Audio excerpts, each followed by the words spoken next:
No one ever visited her. No calls, no cards.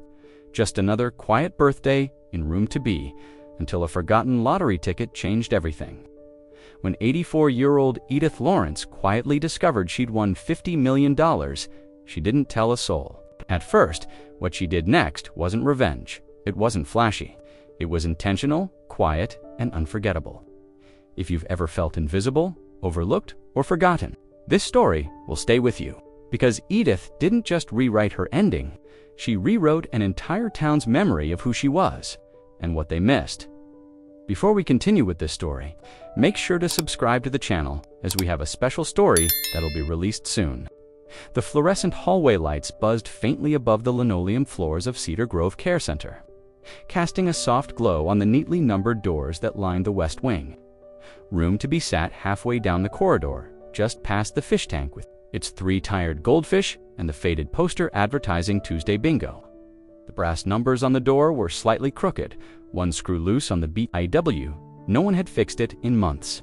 Inside, a small woman sat by the window in a wooden armchair with floral cushions, hands folded neatly over a crocheted blanket that matched neither the chair nor the wallpaper. Her nameplate read Miss Edie, written in a curling black script. On a laminated tag, most of the staff didn't call her by her full name. It wasn't on purpose. It was just what the clipboard said. Miss Edie, room to be. Dietary restrictions. Soft solids. Preferred drink. Earl Grey, no visitors listed. Emergency contact, none on file. She had been there 3 years. Edith Monroe Lawrence had once gone by other names. Some people had called her Edie in youth. Others, Mrs. Lawrence, when she taught 5th grade English for nearly 3 decades in the same town. But time has a way of flattening people into their simplest forms. At Cedar Grove, she was just another elderly woman with neat handwriting and a drawer full of unused thank you cards. Her walls were clean, no family photos, numbered, painted handprints from grandchildren, just a framed landscape print from the 1980s, and a worn copy of Persuasion on her nightstand. She followed her routines.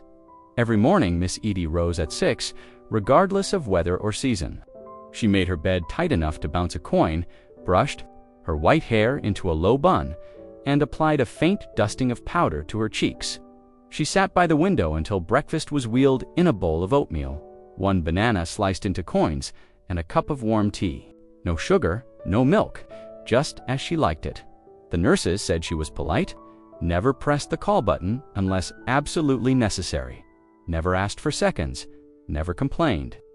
She read more than she watched TV.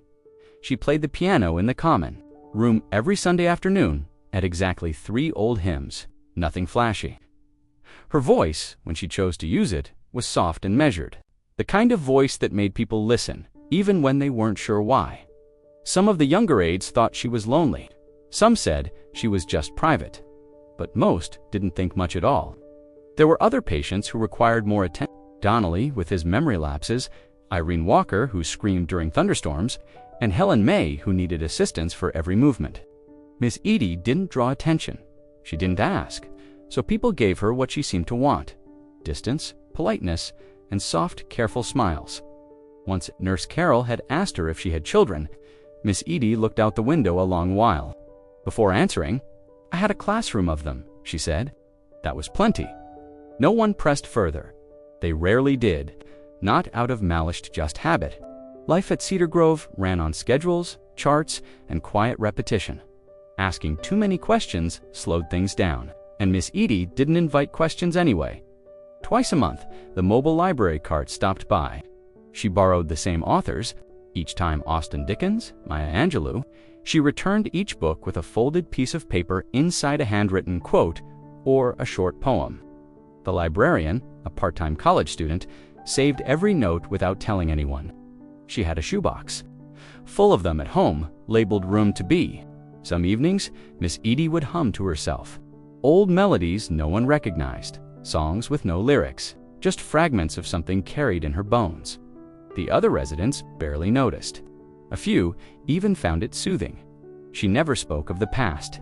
She never mentioned the future. She simply existed, quietly and precisely, like a clock that didn't need winding. And so the world passed her by until one small, folded piece of paper would change everything. But in this moment, she remained. The woman in room to be, not forgotten, not remembered, just quietly waiting for something no one else could see.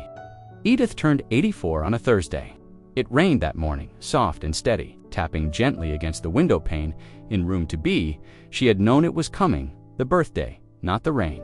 She had circled it quietly in the back of her calendar. Months ago, the same calendar where she also noted nurse rotations, the days when the piano got tuned and the afternoons the preacher visited. Even though she never went downstairs for service, the dining hall had its usual paper decorations for August birthdays.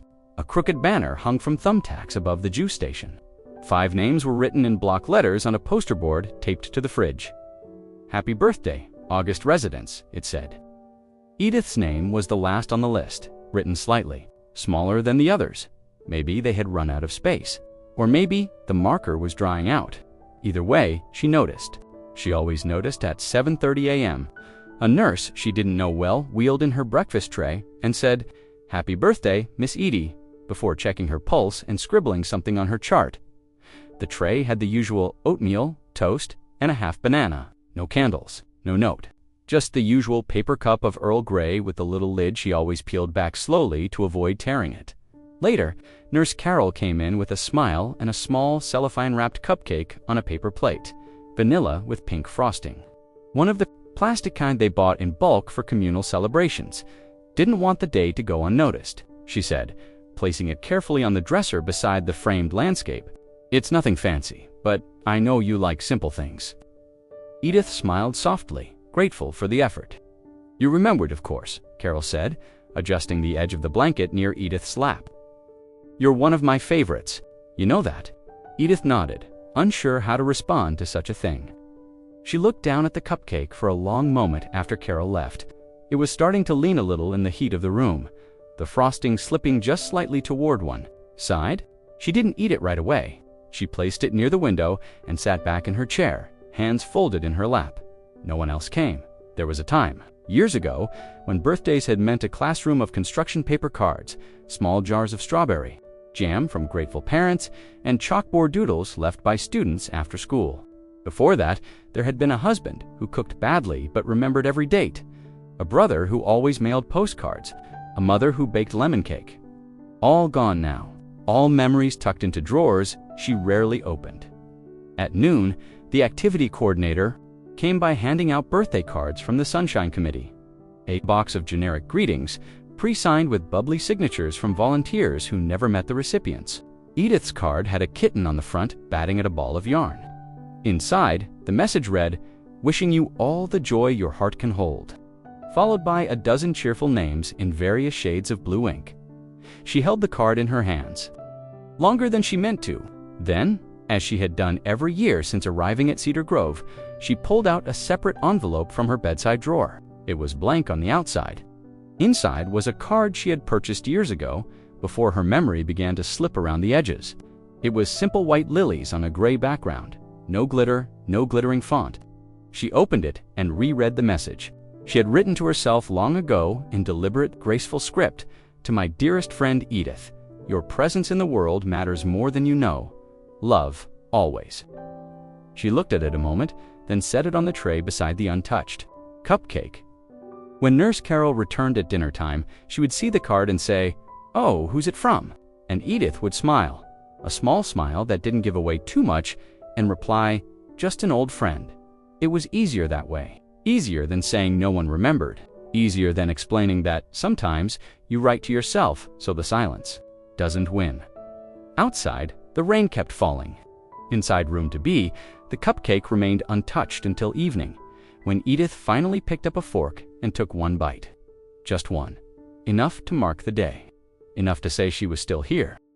The mail cart came down the hall every Friday afternoon, pushed by Alan, the volunteer with the soft sneakers and the permanently tilted name tag. Most residents waited near their doors, hoping for birthday cards, family updates, or at least something with their name typed on it. Edith never joined the waiting. Her mail, when it came, was usually unremarkable coupon circulars, magazines addressed to previous residents, or Medicare flyers with fine print and large fonts. On this particular Friday, Alan slowed at room 2 bites and gave 2 small knocks before pushing open the door. Edith sat by the window, as always sketching the outline of a tree she'd been watching for weeks. Its branches had thinned, shedding summer green for something more brittle. She looked up, but didn't speak. "Got a few for you today, Miss Edie," Alan said, placing the stack on her dresser with a slight shuffle. "Mostly junk, but hey, it's still mail." "Thank you," she said softly, not looking away from her page until the door clicked shut behind him. She didn't reach for the pile right away. The tree on her paper wasn't quite right too symmetrical. Not enough life in the angles, but after a moment, she set the pencil down and turned toward the stack. 5 envelopes. One advertising a new brand of adult vitamins, one with oversized text warning about final notice, vehicle warranty. Edith hadn't owned a car in 12 years. A folded catalog promising soft blankets and orthopedic slippers. Another with her name misspelled as E. Lawrence Monroe, printed on a postcard offering reduced rates on cremation services. She was used to tossing most of it. But the last envelope wasn't like the others. It was yellow knot, pale yellow, like a get-well card. But bold, sunflower-colored, not glossy, not corporate. The paper was thick and smooth beneath her fingers, as though it had been chosen carefully. Her name was written in dark blue ink, in cursive knot, perfectly neat, but practiced.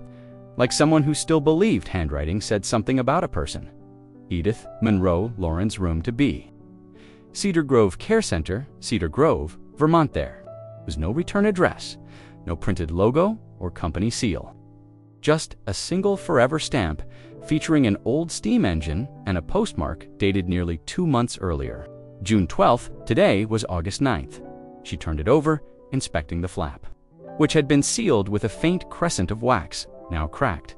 Something about the envelope unsettled her, not in a threatening way, just strange. It didn't belong with the others. It felt out of place in this room, in this moment, in this life she had made from quiet patterns and muted routines. She placed it in her lap and stared at it a while longer. Running her finger over the writing, the loops in the L of her last name were slightly off, as if the writer had hesitated halfway through. That narrowed it down. Someone who had known her name, but not well enough to write it often. Slowly, carefully. She lifted the flap and drew out a single folded piece of stationery, cream-colored, unlined. The paper felt familiar weighty, like the kind she used to buy at the local bookstore, back when people still wrote letters. She opened it, no signature, no greeting, just one line in that same slightly uneven script. "Check the Bible by your windowsill." That was all. Edith held the paper in her hands a moment longer, listening to the sounds outside her door. A nurse's cart squeaking. Down the hall, the distant hum of someone's television. Alan's sneakers squeaking somewhere near the recreation room. She set the letter gently on the bedspread and turned toward the window. The Bible had sat on the sill for years, untouched, and half forgotten, its burgundy cover faded from sunlight. It had belonged to her husband. She kept it there more out of habit than sentiment, though she had never quite brought herself to move it. With steady fingers, she lifted it, and something shifted inside. Not the weight of words or pages, but something real, something folded, thin and fragile. She closed the curtains without a sound and placed the Bible in her lap. It was the first time in years that her hands trembled. The Bible was heavier than she remembered, or maybe her hands were just older now, bones less sure beneath thinning skin. Edith cradled it as if it might fall apart, though it had already done so in places, pages curling, the gold leaf worn, down to a dull brown rim. The cover still bore Kenneth's name in gold stamping, K. Lawrence, 1974. She hadn't opened it since the year he died. She sat down slowly, pulling the curtains fully closed behind her. The room dimmed, shadows softening the edges of her nightstand and chair. Her fingers traced the spine once more, then parted the cover with care. The first few pages were as expected, an old newspaper clipping, yellowed and brittle, tucked between Psalms and Proverbs. A wedding announcement, their own, folded twice and smoothed flat. She'd placed it there the week after the ceremony, believing then in rituals and meaning. Next came a brittle sprig of pressed lavender that flaked into dust the moment she touched it. But beneath the front flyleaf, where the inner cover met the lining, something thin had been carefully pressed and slid between two pajusa folded sheet of notebook paper and something smaller tucked within it. She unfolded the paper first. It wasn't a letter, just a few lines, written in Kenneth's unmistakable slanted handwriting. The ink was faint, almost ghost-like, but the words held weight. "Edie, I bought this because it reminded me that hope can come from nothing. You always believed in things I couldn't see. If it doesn't mean anything, that's all right. If it does, maybe you'll find it when it matters. Love, Kay." Tucked inside the note was a lottery ticket, a single ticket, wrinkled and thin, printed on flimsy thermal paper, already starting to fade at the edges. The date at the top read June 10th, 2 days before the yellow envelope had been postmarked. Edith held it between her fingers like it might vanish if she blinked too long. Her first thought was that it had to be a mistake. Kenneth had been gone for years, more than a decade now, but the handwriting was his. The way he curled his E's, the way his capital E leaned slightly forward, like it wanted to escape the word. That was his hand, steady and slanted and real. Stared at the ticket for a long time, unsure whether to laugh or cry. It was absurd, not just because it shouldn't be there, but because of what it represented. Kenneth had never believed in luck. He called the lottery a tax on desperation. She, on the other hand, had always saved her change for scratch-offs, just for fun. They'd made a game of it once. She would buy the ticket, and he would scoff, then read the numbers anyway. Pretending not to care, she flipped the ticket over. No message on the back, no sign of tampering or damage. Just 6 numbers in a row, and the name of a drawing she'd never heard of. Had he bought it before he died, or had someone else placed it here later? But no one knew about the Bible. No one had touched it, not even her. Her heart beat faster now, not from fear, but from something stranger possibility. She had spent so long convincing herself there were no more surprises left for her. That life had emptied itself into quiet routines and soft exits. This was a seed, planted and forgotten.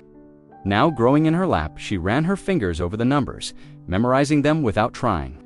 Then she folded the note carefully, tucked the ticket back inside, and closed the Bible with both hands. She didn't move for the next hour. She just sat there, hands resting on the cover, staring at nothing. Listening. Kenneth had once said that if you sat still long enough, life would tell you what it needed from you. She had always thought he meant it metaphorically, but maybe he had meant it exactly like this. Edith waited until the hallway quieted. Dinner trays had come and gone. The TV in room 4D still echoed a crime show rerun, but most of Cedar Grove had settled into the evening routine medications, sponge baths, slow walks, down-carpeted corridors. She pulled her reading glasses from the top drawer, the ones she rarely used anymore, and placed them gently on her nose. Then she opened the Bible again, hand steady now, and drew out the folded paper. The ticket had been slipped inside, with the same care one might use hiding a secret between the pages of a diary. It wasn't pristine. Faint creases ran across its face, the corners curled slightly. The numbers were printed in standard black ink, nothing remarkable. But then her eyes landed on something in blue, a signature, K. Lawrence. It was small, barely larger than a thumbnail, scribbled at the bottom in the same familiar hand from the note. Her chest tightened. She stared at it for a long time, barely blinking. Not because it shocked her, but because of what it meant. Kenneth had bought this ticket. He had held it, signed it, and then, rather than checking it, or tossing it away, or slipping it into his wallet, he had hidden it in his Bible, the one place he knew Edith would eventually look. Maybe not right away, maybe not for years, but eventually she brought the note closer, rereading the words written in his neat, deliberate scrawl. ... If it doesn't mean anything, that's all right. If it does, maybe you'll find it when it matters. It wasn't like Kenneth to write things without meaning. He had been a man of systems, of habits, a math teacher for 39 years, always balancing checkbooks down to the cent, always filing things in precise alphabetical order. She had once joked that his brain ran on ledger lines and coffee grounds. He never responded to fortune cookies, never believed in signs, but he believed in her. He had said it often when she questioned herself. "I don't understand why you see what you see, Edie, but I trust it." And when the world changed beneath their feet, when the store closed, when her job was lost, when the diagnosis came, he had always met it with quiet steadiness. The date on the ticket was June 5th, the Tuesday before everything had fallen apart. He had gone into the hospital the following Friday, shortness of breath, fatigue. They thought it was pneumonia, maybe a blood clot, but it moved faster than anyone expected. 10 days later, he was gone. And in those final days, Edith had barely left his side. She'd held his hand through the beeping monitors and tried to memorize the sound of his voice, even as it grew weaker. He never mentioned the ticket, never brought up the Bible, just smiled when she read to him from their old mystery novels, nodded when she rubbed his knuckles during the long nights. She had packed up their house a month later, donated most of it, kept only what she could fit in 3 boxes and a suitcase. The Bible had gone untouched, placed on the sill at Cedar Grove, with no intention behind it, just something to take up space. But now, that forgotten object hummed with new life. A time capsule wrapped in paper and ink. A whisper from the man who had always known how to say the most important things with the fewest words. She lifted the ticket again, turning it slowly in her fingers. What would he want her to do? He hadn't written claim this. He hadn't promised anything. He had only offered her a choice. If it didn't mean anything, that's all right. And if it did, she folded the note again, gently, as though it might tear from too much pressure. Then she looked out the window. Rain had started again. Faint droplets streaking down the glass like ink smudges on a forgotten page. For the first time in years, Edith felt the pull of something beyond her routine. Not hope exactly, but movement. Like something in the air had shifted just slightly toward the possibility of being seen. It was a passing comment meant to fill the silence. Nurse Dana was changing the sheets on the bed across the hall while Edith sat quietly by her window, folding laundry that didn't really need folding, just socks and hand towels, things already clean. She liked the feeling of order, of turning chaos into something square and stackable. Dana was humming under her breath, some pop song Edith didn't recognize when she said it. "You know, my grandma used to check old lottery tickets, just in case. Had a shoebox full of them. Said one day she'd find the golden one." Edith didn't answer, just folded one of her pale yellow towels into thirds. Dana glanced over and smiled. "You ever do that, Miss Edie? Check old ones?" Edith looked up, her expression unreadable. "Not really." Dana shrugged, tucking a corner of the sheet with a practiced hand. "I guess it's harmless. Dreams are cheap. Who knows? Maybe you've been sitting on a fortune in that nightstand." She laughed lightly, the way young people do when the idea of lost time still feels funny. But Edith didn't laugh. Dana left soon after, cheerfully moving on to the next room, cart squeaking softly as it rolled down the hall. The comment stuck. Edith didn't return to her folding. She sat back in the chair, hands still, her eyes drawn again to the Bible on the sill. It was closed now, ticket and note carefully tucked inside, as if that might preserve the moment from being altered. But the thought had settled in. What if it was ridiculous? Of course. She hadn't played the lottery herself in years. She didn't even know the process anymore. The ticket was dated June 5th from a draw called Green Ridge State Jackpot, a name she didn't recognize. Was it a scratch-off? A number match? Did they even post those online? Still, the idea itched at her, small and persistent.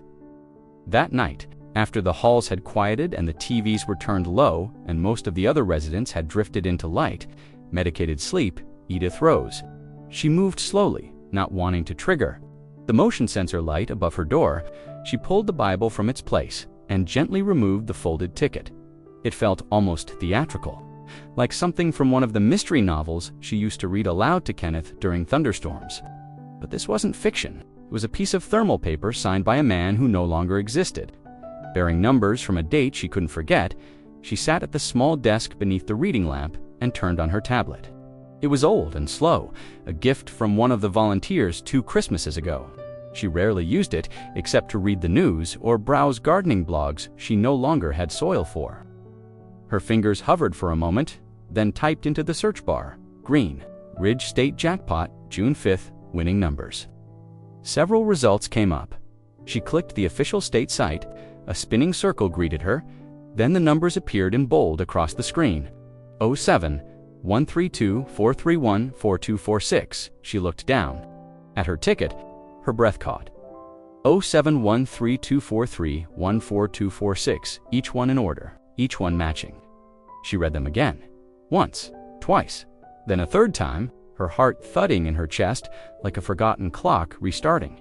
She stared at the screen, then back to the ticket. Then, at Kenneth's faint signature at the bottom, he had signed it, claimed it in his own way, but never turned it in. She didn't cry, not yet, but her hands shook as she reached for the note again. Maybe you'll find it when it matters. She whispered the words aloud this time, just to see how they sounded in her voice. The silence in the room deepened, thick as water. She sat there, until morning, still and upright, the ticket resting between her palms like a newborn secret. The number stared back at her from the screen, bright and unforgiving. $50 million. Not theoretical, not symbolic, not the stuff of late-night talk shows or grocery store fantasies. Real, confirmed, claimed only in silence by 6 numbers, and a signature from a man who had been gone for nearly 10 years. Edith didn't gasp, didn't leap to her feet, didn't cry out or clasp her chest like someone in a commercial. She simply stared, her thin fingers resting lightly on the keyboard, the glow of the tablet casting faint shadows on the creases around her mouth. Her heart beat steadily, not racing, not still, just present, alive in a way it hadn't felt. In some time, she closed the screen without bookmarking the page. Closed it like one would close a door, slowly, without slamming, without hesitation. Just enough pressure to end a chapter and keep the wind out. Then she reached for the ticket and folded it once, edges lined neatly. A habit from decades of careful bills and crisp lesson plans. She slid it back into the Bible, between the same pages where Kenneth's note waited like a heartbeat beneath fabric. Then she pressed the book shut with both hands, gently, reverently, and set it back on the windowsill where the moonlight traced a silver outline along its spine. That was all. She didn't pace the room or double-check the numbers. She didn't wake the night nurse or call anyone, not that there was anyone left to call. She didn't imagine yachts or pearls or a new mattress for her thin cot. Instead, she looked out the window. The parking lot below was nearly empty, just 2 cars gleaming under the security lamp. A raccoon rustled through the hedges by the garbage bins. Somewhere in the trees, an owl called once, low and slow. Edith rested her elbows on the windowsill and watched the world continue without. Ceremony that the thing about being invisible for long enough is that when something extraordinary happens, your first instinct isn't to celebrate, it's to protect it. She had learned this over time after Kenneth's death. After the move into the facility, after each missed holiday call, after the first birthday when no one showed, and then the second, and then all the rest, you stopped, expecting, not out of bitterness, but survival. Routine became refuge, quiet became armor dot, and now this, $50 million. She whispered the number once under her breath. It sounded strange, to round, like something that belonged to someone else. She had seen the lottery winners on television before. Always so loud. Confetti, interviews, oversized checks. Always hugging people, always crying, and always surrounded by others. Edith was alone in her room, in her thin robe, with her tea gone cold beside the chair and a single pair of socks folded neatly on the bed. She thought about Kenneth, about his hands, the way he used to hold a pencil when grading papers, so precisely, so sure. The way his voice warmed when he explained probability to disinterested students, never giving up on the idea that numbers could be understood, even by the stubborn ones. She wondered what had made him buy that ticket. What hope flickered just strong enough to put pen to paper. Or maybe it hadn't been about hope at all. Maybe it had been about her. She placed her palm over the Bible and closed her eyes. It wasn't time, not yet. Something inside her, something old and steady, told her to wait. Not from fear, not from disbelief, but from something deeper. A knowing she would tell no one tonight. Not Nurse Dana, not Carol, not the administrator who called her sweetheart and never remembered her favorite tea. Let them all sleep. Let the raccoons dig and the owl cry and the parking lot stay empty. She had time, more than she had yesterday, more than anyone knew, and for now, that was enough. The hallway was empty just after breakfast. The the way it usually was between meal trays and physical therapy rounds. Most residents lingered in the common room, where the television played morning news at a low volume, or they returned to their rooms to nap through the soft hum of the day. Edith waited by her door, listening. When she was sure no one was watching, she stepped into the corridor and made her way toward the far end, past the supply closet and the janitor's cart, to where the rotary phone still hung on the wall beside the old fire extinguisher. It was mostly decorative now, a relic of some long-forgotten upgrade list.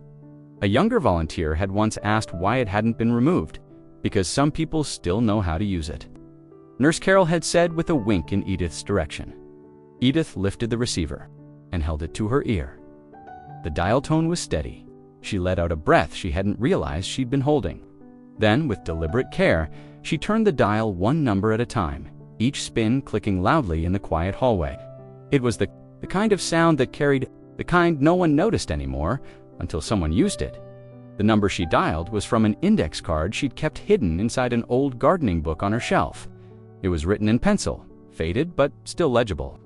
Years ago, she had copied it from a legal pamphlet someone left in the lobby of a firm in Montpelier, specializing in estate transitions and trust advisement. She hadn't needed it then, but something told her to write it down just in case. The phone rang once, then again. On the third ring, a voice answered.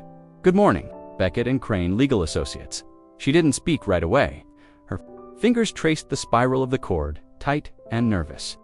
Then she said in a tone firm and clear, "Yes, I'd like to speak to someone about a private matter, a verification issue regarding a lottery ticket." There was a pause, followed by the sound of keys tapping. "And your name, ma'am?"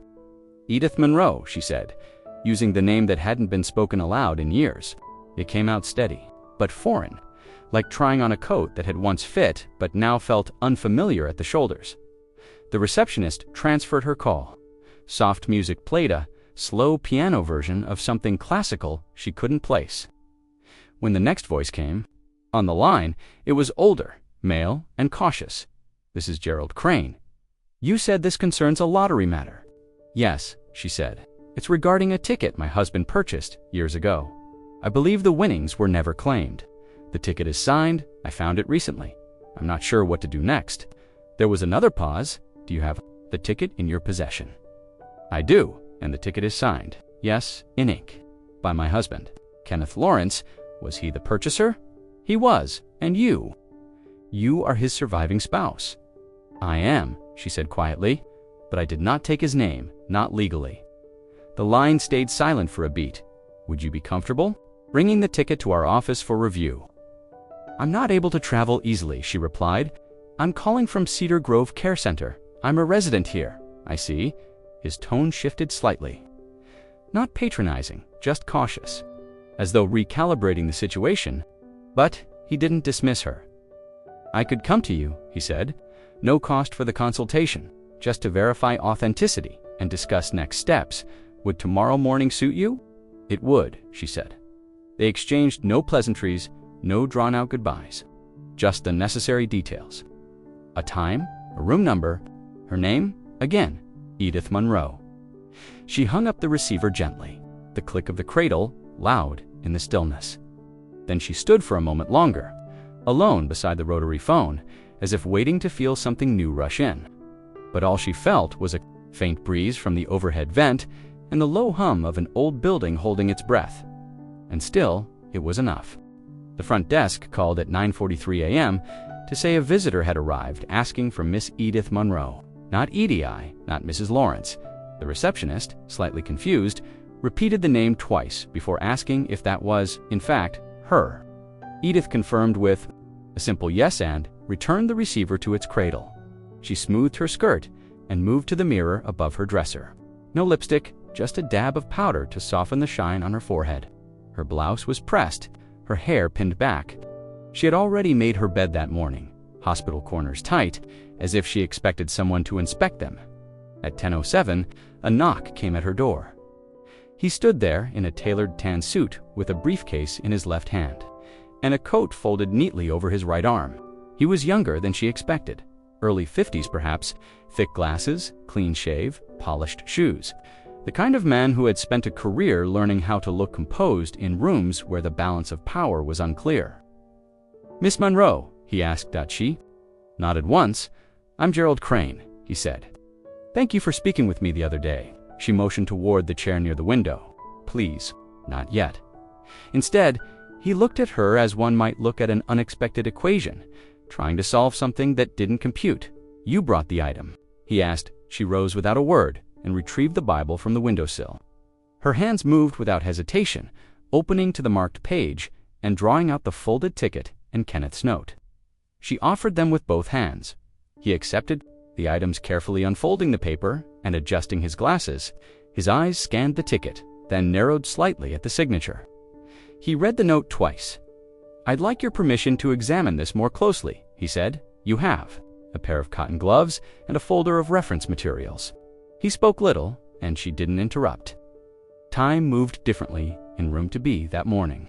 Outside the window, the world continued in its soft rhythms, birds hopping along the sill, a staff member pushing a mop bucket down the hallway. The room held stillness like a sealed jar. 10 minutes passed, maybe more. Finally, he sat back and folded his hands. "I've verified the draw date, the game format, and the numbers," he said. "This was the winning ticket, and the signature matches public records of your husband's handwriting." She said nothing, only nodded for him to continue. "There are procedures to follow," he said carefully. "Legal frameworks. I'll need to file documentation with the state office. There will be a holding period while they confirm all ownership details, but barring any complications, the prize is valid and unclaimed. The amount is unchanged." He didn't say the number, neither did she. Then he paused. "You understand what this represents?" "I do, and you understand that claiming it may bring attention." "I do," he studied her face. "Forgive the question, but why now?" She looked toward, the Bible still resting open on her lap. "Because now is when I found it," she said simply. Crane said nothing for a moment. Then he reached into his case and pulled out a slim folder. "I have forms here to initiate the claim. Nothing binding, but it begins the process." "I won't sign anything today," she said, her voice calm but firm. He closed the folder without objection. "Understood." Instead, they talked.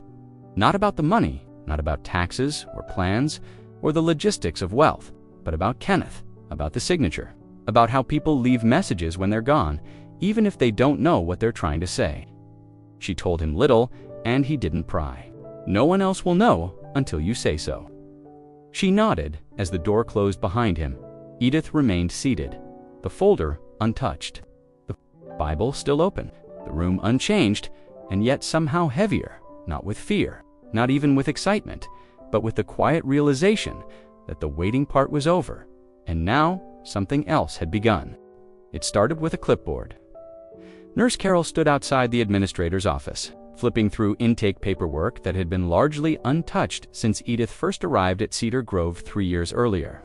A request had come through not from Edith directly, but through a call placed by the law firm earlier that week. They needed her full legal name for claim verification. It seemed routine enough. Carol had offered to handle it, assuming it would be a quick matter of confirming what was already on file. But when she opened the folder, the name at the top made her pause. Legal name, Edith Monroe. Lawrence, not Edie Monroe, as the staff had been calling her for years. Not Miss Edie, the sweet, soft-spoken woman who played hymns on Sunday afternoons and folded towels for the aides. When no one asked her to dot Lawrence, it triggered something in Carol's memory. A newspaper headline, maybe, or a mention in a community fundraiser. But the name sat differently. It carried weight. She flipped through the intake questionnaire Edith had filled out in pen her first week. Under occupation, she had simply written teacher. No school listed, no dates. Under emergency contact, NA medical history, complete family. None listed. The minimalism hadn't raised any flags. Older residents often arrived with gaps in their stories, especially those with no children or living spouse. But now, Carol noticed the line she'd skimmed before. Previous employer, State Department of Education, Vermont. It wasn't the entry itself that stood out, but the handwriting, clean, centered, precise, not shaky or slow, like most in their 80s. It looked like it had been written by someone in full control of her faculties, someone who thought carefully before offering information. The next day, the office received another call from Beckett and Crane, this time requesting confirmation of residency dates, medical capacity statements, and verification of identity. All standard procedures, they assured. No cause for alarm. But word at Cedar Grove traveled faster than medicine carts. By that afternoon, people were whispering, "Nurse." Dana leaned over a lunch tray and whispered to the KitchenAid, "Did you know Eddie's last name isn't Monroe? No Lawrence, as in Lawrence Publishing Lawrence. I think she might have married into it. That can't be the same." Well, her lawyer came in a suit, tan, very expensive looking, said her name like she was someone important. Even the janitor chimed in, "I heard she worked for the government, like real government, not just school stuff. She told me she taught 5th grade. Maybe she did, but that doesn't mean she only did." Edith, of course, said nothing. At lunch, she ate quietly. Tuna salad, half a pear. She stirred her tea 3 times counterclockwise, the way she always did. But the room felt different. The stares held just a second longer. The conversations paused when she entered. Not cruel, just curious. She didn't mind it. Not really. For 3 years, she had been the quiet one, the helpful one, the woman who never needed extra attention, who never asked. For seconds, who remembered everyone's birthday, even when no one remembered hers. Being underestimated had its comforts. No one expected anything from you, and so they left you alone. But now, the administrator stopped her in the hall, smiling too widely. "Miss Lawrence, if there's anything you need, anything at all." Edith simply nodded and continued on. In her room, the curtains stayed open. She watered the small spider plant on the shelf, checked the thermostat, then returned to her desk where the Bible lay closed and silent. Her name carried echoes. It had once appeared on grant proposals, research articles, and policy memos that shaped education laws she never took credit for. It had also been signed in marriage, sealed in shared decisions, and eventually tucked away beneath the name everyone else found easier to say, but Edith Monroe Lawrence had not vanished. She had simply waited for the right time to be seen again. It began with something smaller, pause in conversation, a glance between 2 staff members during the afternoon med pass. Then it turned into a question. "Did you hear?" whispered just loudly enough over a lunch tray. No one said where it came from first, just that it was being said someone at Cedar Grove had won the lottery. Not a small prize, not a scratch-off, real money, life-altering money. At first, it was laughed off. A joke, probably, something misheard. But then Nurse Carol was seen printing documents behind the front desk and slipping them into a manila envelope. The receptionist, usually chatty, had suddenly gone escorted in by the administrator herself and led directly to the private room near the office wing. That room was usually reserved. It wasn't a question anymore. Millionaire Dot, they just didn't know who. The theories bloomed quickly. "Maybe it's Mr. Heller," said Dana, pushing a cart of fresh linens. "He always talks about numbers. Maybe he bought a ticket years ago and forgot, but he doesn't even know what year it is most days." Exactly, maybe that's why it took so long. Others were convinced it had to be Margaret in room 1A. Her son had shown up 2 days in a row, which hadn't happened in months. She'd been smiling more, too. Suspicious. Then came the theory about Irene Walker. She had stopped yelling during thunderstorms. "That's peace money," one nurse joked. "Only money can buy that kind of peace." Even the kitchen staff joined in. "I bet it's one of the quiet ones," said Marcy, scraping leftover soup into the trash. "It's always the ones you least expect. Like those stories where the janitor leaves behind $1 million donation." "You mean Edie?" Marcy shrugged. "I didn't say that, but once the name was spoken, it stuck.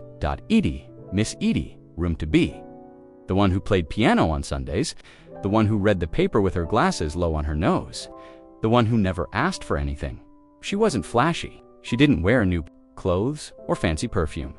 But she had been different lately. Quiet still, but attentive, not distant, composed, and hadn't her name just been updated in the system? Wasn't there some correction filed just days ago? People started watching her more closely. Conversation dimmed for half a beat, not out of malice, but anticipation. Would she act differently? Would she leave? But she sat at her usual table, ate her usual meal. Chicken salad, no salt, unsweetened iced tea. She folded her napkin and asked the aide how her mother was recovering from knee surgery. She never addressed the rumor, never acknowledged the glances or the sudden politeness from people who had once passed her by without noticing the color of her eyes. Outside the facility, it spread faster at the pharmacy. 2 clerks whispered about it while restocking shelves. You hear about that lady at the home? Big money? Like lottery money? At the post office, someone mentioned seeing an attorney's car parked outside for hours. At the coffee shop, it was said she might be buying the whole place, or maybe setting up a foundation, or moving to Europe. The thing about rumors was that they didn't need facts, they only needed space. And in a quiet town like Cedar Grove, space was plentiful. Meanwhile, Edith returned to her room each day, her slippers soft against the linoleum, her shoulders level. The Bible remained on her shelf. The lottery ticket remained untouched. Her lawyer had begun the paperwork. Her mind had begun something else entirely. And though she said nothing, she knew, sometimes, a whisper was more powerful than a shout. And sometimes, being watched was the perfect cover for doing exactly what no one expected. The first one came on a Sunday. Edith was sitting by the window, sewing a loose button back onto her cardigan, when the front desk called to say she had a visitor. The voice on the phone hesitated, as if the name might not land where it was supposed. She says she's your niece, a Mallory. Edith blinked.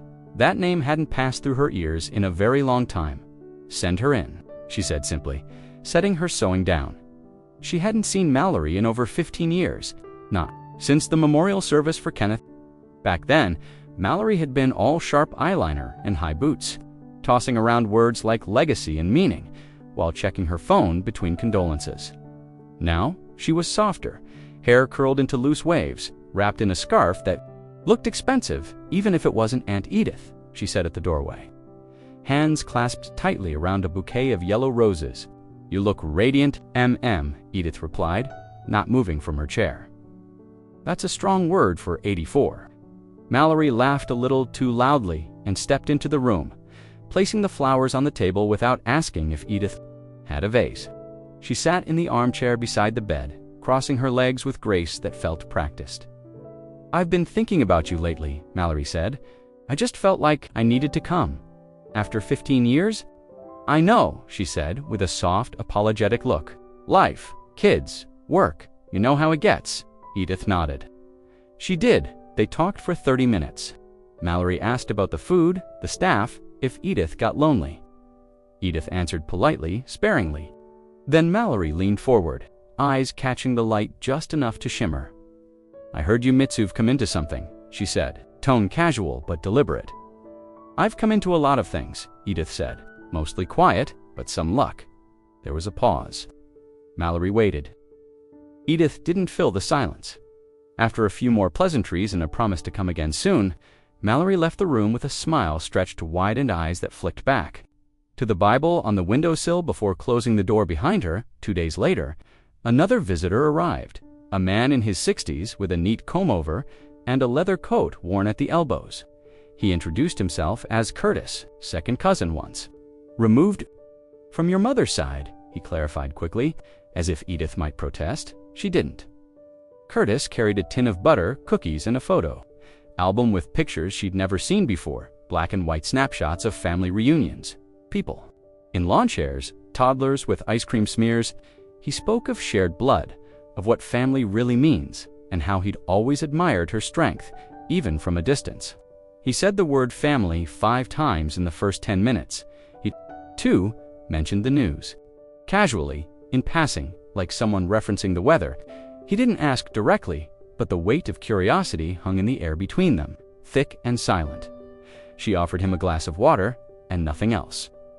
That Friday, the third visitor, came a woman with a tall frame and large glasses that magnified her eyes. Rhonda, she said breathlessly, from the old church downtown. You probably don't remember me, but we used to volunteer at the same bake sale table. I always admired your peach cobbler. Edith studied her. Nothing stirred in memory. Heard a blessings come your way, Rhonda said, and I just wanted to be near it. This time, she brought a quilt.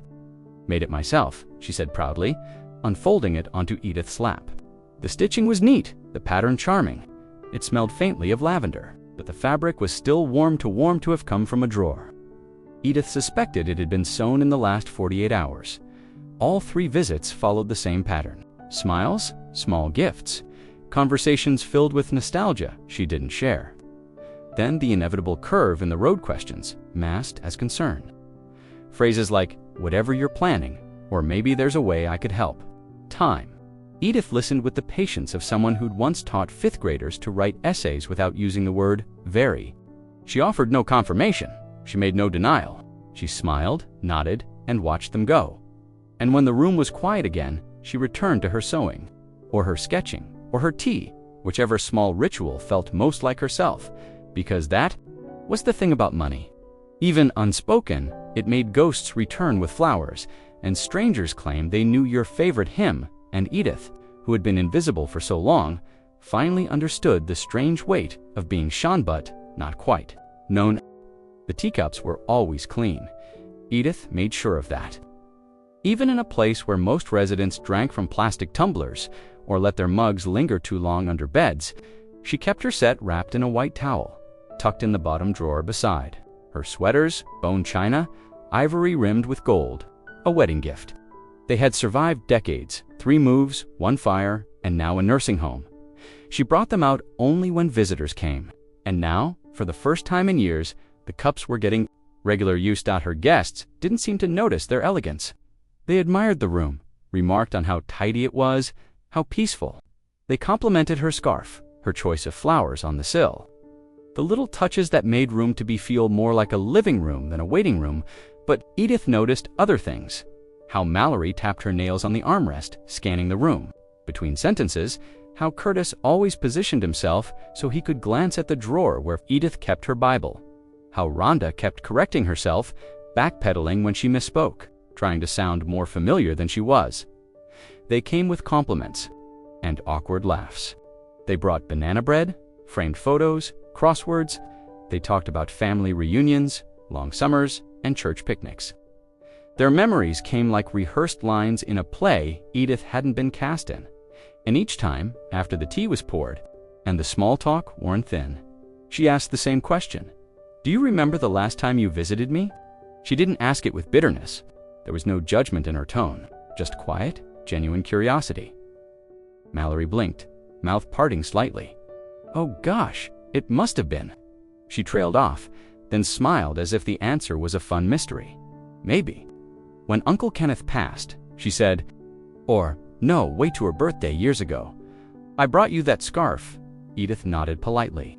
She did not correct her. Mallory hadn't brought the scarf. Kenneth had. Mallory hadn't stayed long after the service. She'd left early to catch a flight. She had said Curtis had a different reaction.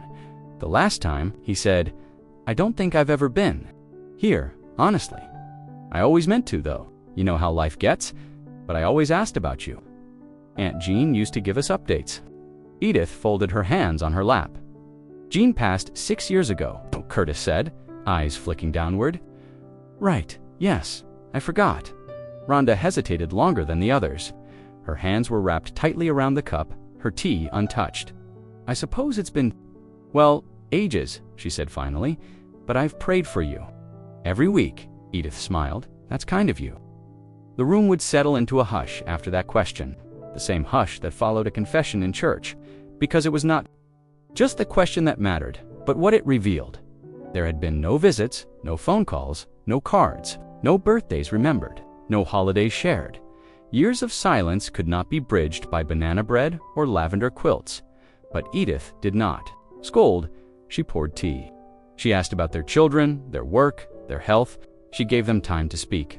She let them fill the room with their need to feel close to something again. They wanted proximity to something rare. Not just money, but relevance. A second chance, a piece of a story they had once walked away from. Edith allowed them that, but she did not give more. She did not reveal the status of the ticket. She did not ask for help.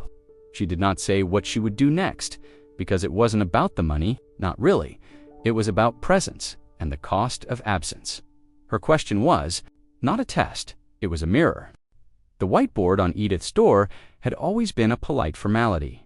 Like every resident at Cedar Grove, she had one. Most were filled in by staff simple notes, like physical therapy at 2 p.m. or granddaughter visiting Tuesday. Some were left blank for weeks. Others had drawings from volunteers, reminders about bingo, or birthdays scribbled in dry erase marker. Edith's had never been anything special, just her name, Miss Edie, and the occasional smiley face nurse. Carol added when she dropped off meds.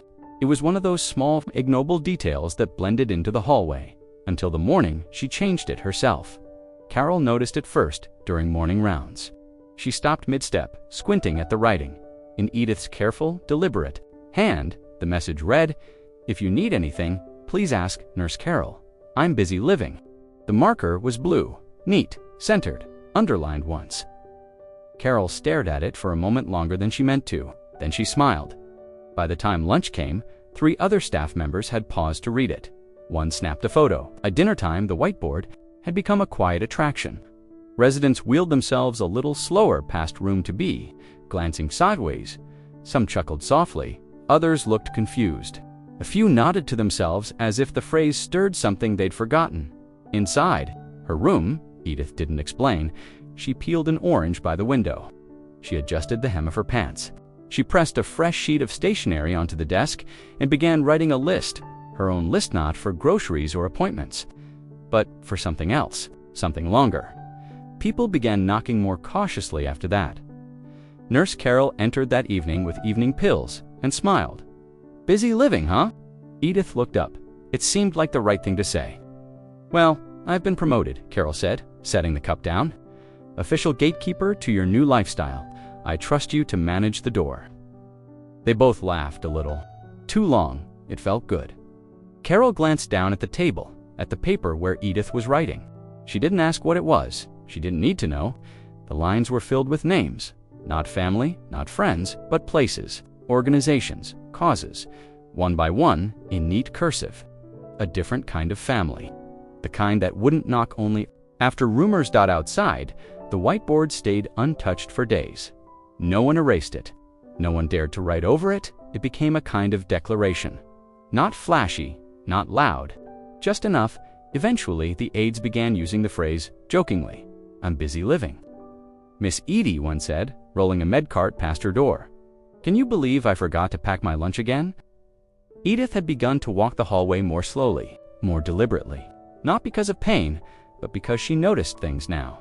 The chipped floor tile near the vending machine, the flickering light in the laundry room, the resident in 4C who never received mail but always looked up when carts passed by. One morning, a resident she barely knew stopped her and asked softly, "Do you really feel like you're living?" Edith considered this. "I do," she said finally. And she meant it, not because of the ticket, not because of the lawyer or the inheritance, or the calls from people who used to forget her birthday, but because for the first time in years, she had stopped waiting for someone else to give her permission. She had stopped being Miss Edie from 2B. She had remembered who she was. The name on the whiteboard was just ink. The message beneath it, though, had weight. And as the whispers in the hall continued and visitors came and went with their practiced affection and uncertain motives, Edith kept the door open just enough. She had things to do. She was busy. It began subtly. A name removed from the sign-up sheet for bingo. A polite decline for group movie night. Edith, who once helped lead the Sunday piano hymns, began closing her door during the afternoon sing-alongs, when the activity board in the common room was updated each week. Her name no longer appeared in tidy cursive under volunteers or attending. No one made a fuss. No one really knew how to ask. Nurse Carol was the only one who noticed the pattern in full. She brought it up once, gently, during blood pressure check. "Not joining us for trivia anymore?" Edith gave a soft smile. "Not this week, but you love trivia." "I used to," she replied, eyes on the window. There wasn't sadness in her voice. It wasn't avoidance. It was movement, quiet, deliberate, like a ship turning direction without causing a ripple. She still showed up for meals. Still said good morning. Still nodded as she passed staff in the hall. But everything about her became just a little more internal. Her steps slower, her expression unreadable. Her room, once open to visitors and aides, stayed closed a little.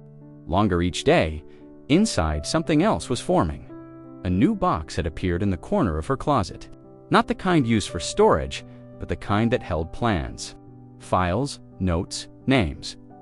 She arranged everything by color. Yellow for causes, blue for beneficiaries, green for final instructions. There were letters, some long, some only a sentence. All addressed to people who wouldn't expect to receive anything from her. She consulted no one. She waited for nothing. The phone calls she made were brief, efficient. The people she called were not local. They didn't ask about bingo or birthday parties. They asked about routing numbers, about legal language, about privacy. Her lawyer came twice, always through the side door. No one in the home questioned the man in the charcoal suit anymore. His presence had become something of a mystery mascot, part of the legend swirling around room-to-be residents. Speculated he was a relative. Staff guessed he was an old friend. One aide whispered that he was her secret husband, but no one knew, and Edith didn't explain. She removed herself from every standing engagement. No flower arranging, no crafts, no therapy group. When asked, she was kind but vague. "I've got something I'm working on." That was all. Some interpreted it as a sign of decline. Others thought she might be sick. A few said she was grieving something private.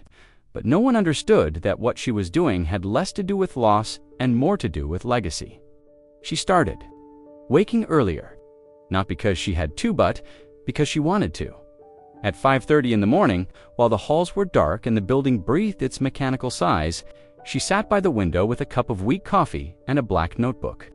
The sunrise came soft and slow, and that was when she wrote most clearly.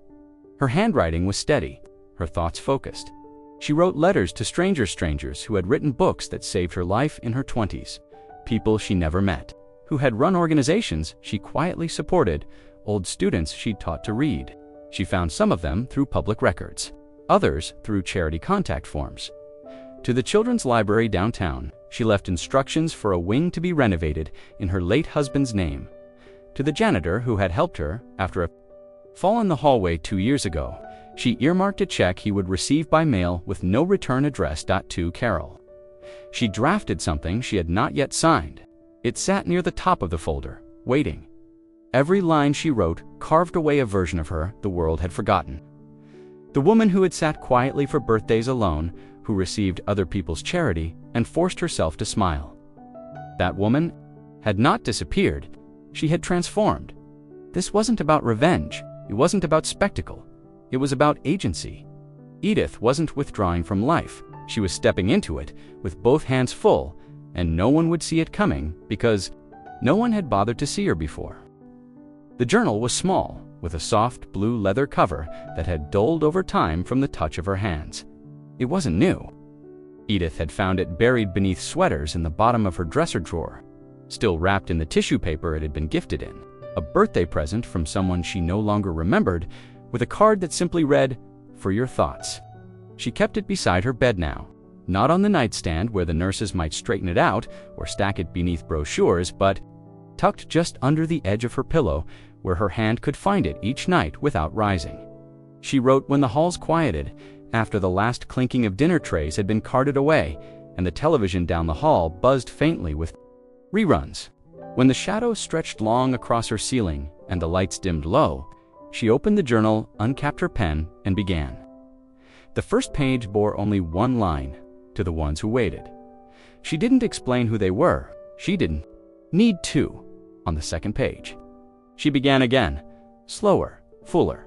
To the girl who always brought extra snacks to school and never asked for hers back, even when they weren't shared.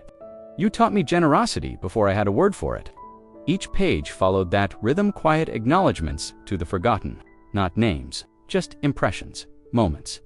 People who had passed through her life without knowing they had left something behind. Too, the nurse who hummed while changing linens. You reminded me that work can still hold grace. To the boy who used to hold the library door open for me, even though he never once spoke, you were the first person to see me as more than invisible. There were dozens of entries like that, each only a few lines long. She never tried to write a memoir. She wasn't recording facts. She was building a thread between herself and others, ones who had shown kindness without expecting anything back. Sometimes the entries turned inward, to the version of myself that stayed quiet to keep the paisai, see you now. You did what you had to do, and others felt like letters meant for someone specific, but no longer reachable. To Kenneth, I found the ticket. Of course I did. You always hid things where I'd find them when I needed them most. Those were the nights she paused longer between sentences. The ink slowed. The pen rested at the bottom of the page while her fingers lingered over it. No one knew about the journal, not Nurse Carol, not the lawyer, not even the aides who came to tidy up the room while she sat outside in the garden. She tucked it carefully, always in the same place, always face down. She didn't write every night, only when something inside her stirred.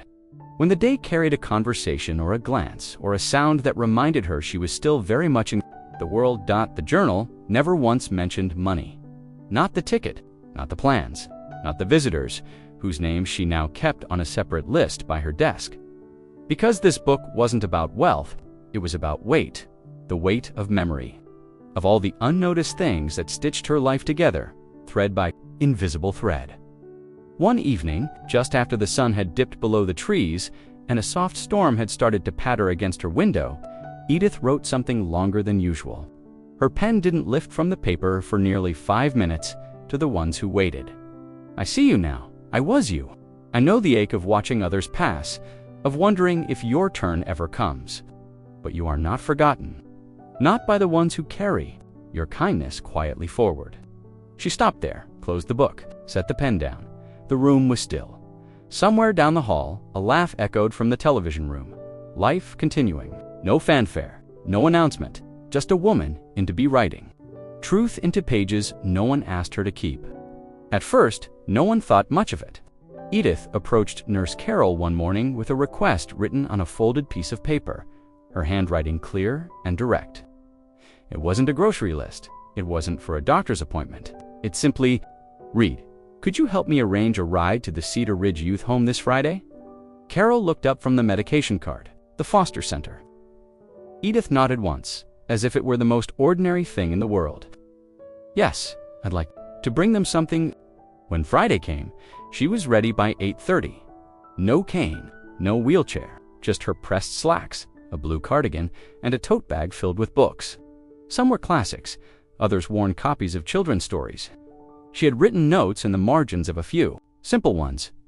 This part helped me feel brave, or you're allowed to imagine more. The driver was a man from town, hired discreetly through her lawyer's quiet arrangements. He opened the door, greeted her with a respectful nod, and did not ask why a woman from a nursing home needed to be dropped off at a foster center on the outskirts of town at Cedar Ridge. The receptionist hesitated when she gave her name. Visitors came, but rarely unannounced, and almost never from nursing homes. Edith waited patiently in the lobby. She didn't explain her story. She didn't reference money. She just said, I'd like to read with the children, if that's allowed. By the time she left, she had sat with a small circle of 6- and 7-year-olds who hung on every word as she read Charlotte's Web. She left the books behind. All of them. Inside the cover of each one was a small note, handwritten on cream stationery from someone who knows what it's like to wait. The following week, she asked for another ride, this time to the community college. Carol raised an eyebrow. Edith, you don't drive. You don't teach anymore. I know, Edith said, but I have something to give. At the admissions office, she spoke with a counselor and asked how many students were studying to become teachers, particularly those who were older or returning after time away. She left a sealed envelope with the name of her lawyer and a list of stipulations. No plaques, no photos, no public announcements, just tuition paid in full for 3 students every year, students over the age of 30, who had once doubted they could begin again. The third ride request came 2 weeks later, this time to a shelter on the edge of town. The driver hesitated. When he pulled into the gravel lot, glancing into the rearview mirror, "You sure you want to be dropped here, ma'am?" Edith met his eyes through the mirror. "Yes, they're expecting me." The battered women's shelter was a weathered house with mismatched siding and a peeling porch swing. Inside, the director led her to a room where women sat in a quiet circle, some holding infants, others simply holding themselves together. Edith didn't try to offer advice. She didn't speak as someone who had all the answers. She introduced herself, listened, and when asked why she was there, she simply said, "Because no one ever came to visit me either." And that made me realize how much that matters.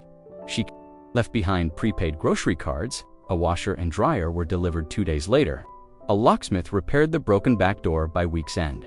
She never made a speech, she never told Cedar Grove what she was doing. She just began showing up. Right at a time, each place she visited, she left something behind. Not just funds or supplies, but presence, a face, a voice, a moment that said, "You were seen in a world that had long turned its eyes elsewhere." Edith Lawrence had turned hers back, not out of obligation, not because it was owed, but because she knew how long it could take for someone to knock at your door and how much it could mean when they did. Room 3C was at the far end of the hallway, just before the exit door that led to the staff parking lot. Most residents passed it without pause. The door was always shut. The woman inside rarely came out. Her name, printed on a laminated tag, taped beside the door, was June R.S. No one ever called her that out loud. June had been at Cedar Grove longer than most, nonverbal since her stroke 7 years ago. She communicated in slow nods and the occasional lift of an eyebrow. Her hands trembled too much to write. Her voice, once described by old charts as rich and sharp-witted, had fallen silent. She was kind, but not engaged. Staff tended to speak about her more than to her. She doesn't do much. She likes the window. She won't respond if she's tired. Her chart was up to date. Her meals arrived on time. But beyond the routine, June had become part of the furniture present, but unseen. Not a staff knock the quick double tap before entering, but a slow, patient one. A knock that waited for permission. June didn't respond at first. Edith opened the door gently, not to enter, but to lean her head in. "May I sit with you?" No answer, but June's eyes moved just slightly, toward the chair by the window. Edith understood she didn't fill the space with chatter. She didn't treat the silence like something broken. She simply sat, pulled a small notebook from her bag, and began writing with her legs crossed and her pen. Scratching softly against paper. June watched her from the bed, expression unreadable. Minutes passed, then half an hour. When Edith stood to leave, she looked at June and said, "Tomorrow then?" Her tone made it a question, not a promise. June blinked once, and so it began. Every afternoon, Edith returned, sometimes with a book, sometimes with a puzzle, sometimes with nothing but her presence. They didn't speak not in the way others did, but their communication developed its own cadence. A slight raise of June's finger meant yes. A turn of the head meant no. Sometimes, Edith brought photos from the Old Town archives, black and white prints of Cedar Grove in the 1950s. She placed them on June's lap one at a time. Watching closely for a spark of recognition, one afternoon June pointed slowly, shakily to a picture of a schoolhouse. Her eyes lingered. Edith asked. June didn't respond with a nod. She smiled, a full, unmistakable smile. From then on, their visits took on a new rhythm. Edith read aloud, pausing at the end of each chapter to see if June wanted more. They played dominoes once, with June tapping her choice with a pinky. On quiet days, they simply sat with hands folded, watching the breeze move the trees outside the narrow window. Staff noticed, Miss Eddie's made a friend, one aide whispered in passing, but it wasn't friendship in the traditional sense, it was alliance. Both women had been overlooked in different ways, one silenced by assumption, the other by years of polite disregard. But together, they created a space where neither had to explain anything. Edith began advocating for June in subtle ways. She requested that June be added to the reading group. Even if she doesn't read aloud, she listens. She suggested softer lighting be installed in June's room. She has migraines. No one's checked. She insisted the hairdresser visit room 3C more than once every 2 months. It's not right. We all feel better when we look like ourselves. Changes happened slowly, not because Edith demanded them, but because she noticed, because she treated June not as an obligation, but as a person. One evening, Edith wheeled June out to the courtyard, a place June hadn't visited in over a year. They sat beneath the dogwood tree in silence as dusk settled in around them. A staff member passed by, paused, and said softly, "It's good to see you out here, June." June didn't nod, but she reached over and placed her hand lightly on Edith's, a thank you without sound, a friendship without need for words. It started with the firehouse. A manila envelope arrived one Monday morning, addressed simply to Station Chief, Cedar Grove Fire Department.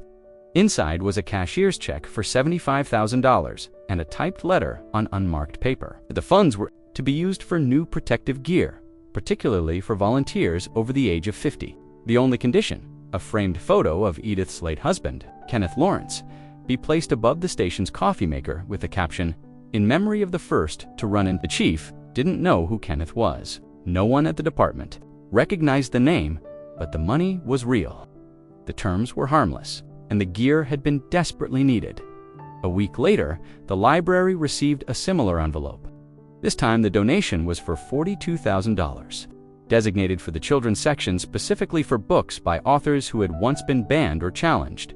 The condition a small plaque be placed near the reading nook, quoting a passage from A Wrinkle in Time, "Believing takes practice." At the local animal shelter, a staff member opened a thick envelope containing a check for $31,400 and instructions to renovate the outdoor pens to include covered rest areas.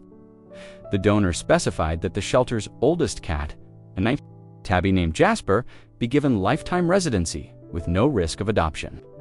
Attached was a photo of the cat sleeping beside an elderly woman's lap, though no one recognized her. The town buzzed. Not because of the amounts, though they were generous, but because of the specificity. Each donation was more than a gift.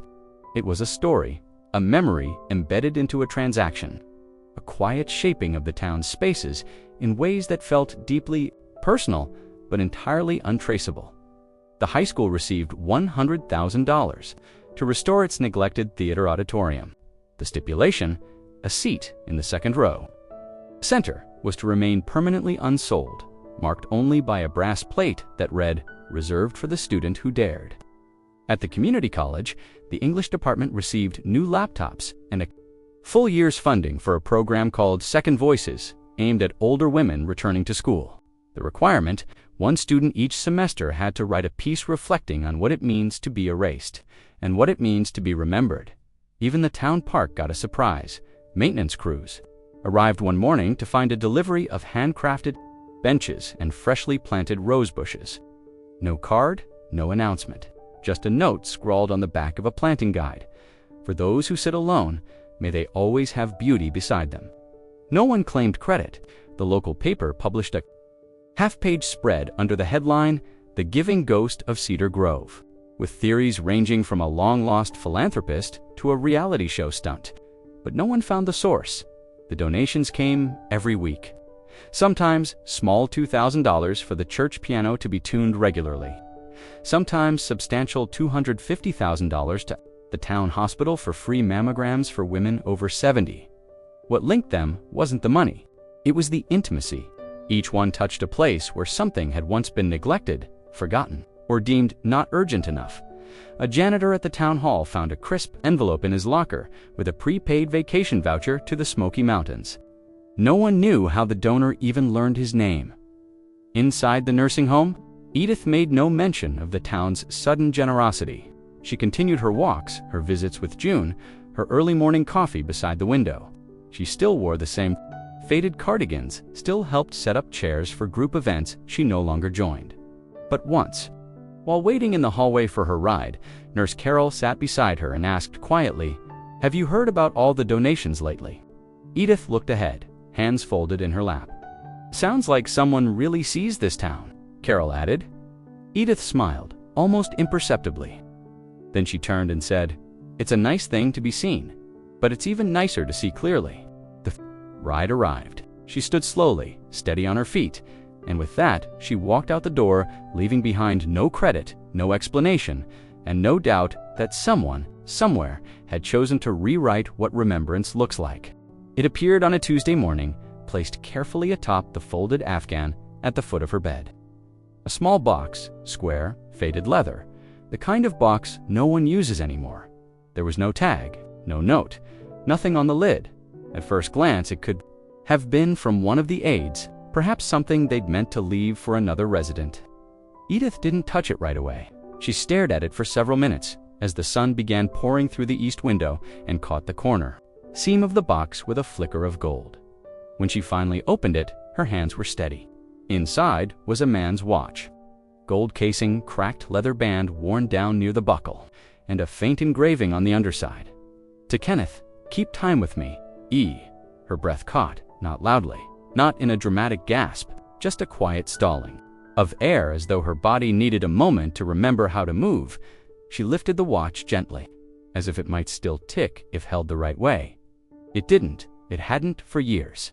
She knew this because she had last seen it in 1987, 3 weeks after Kenneth's funeral.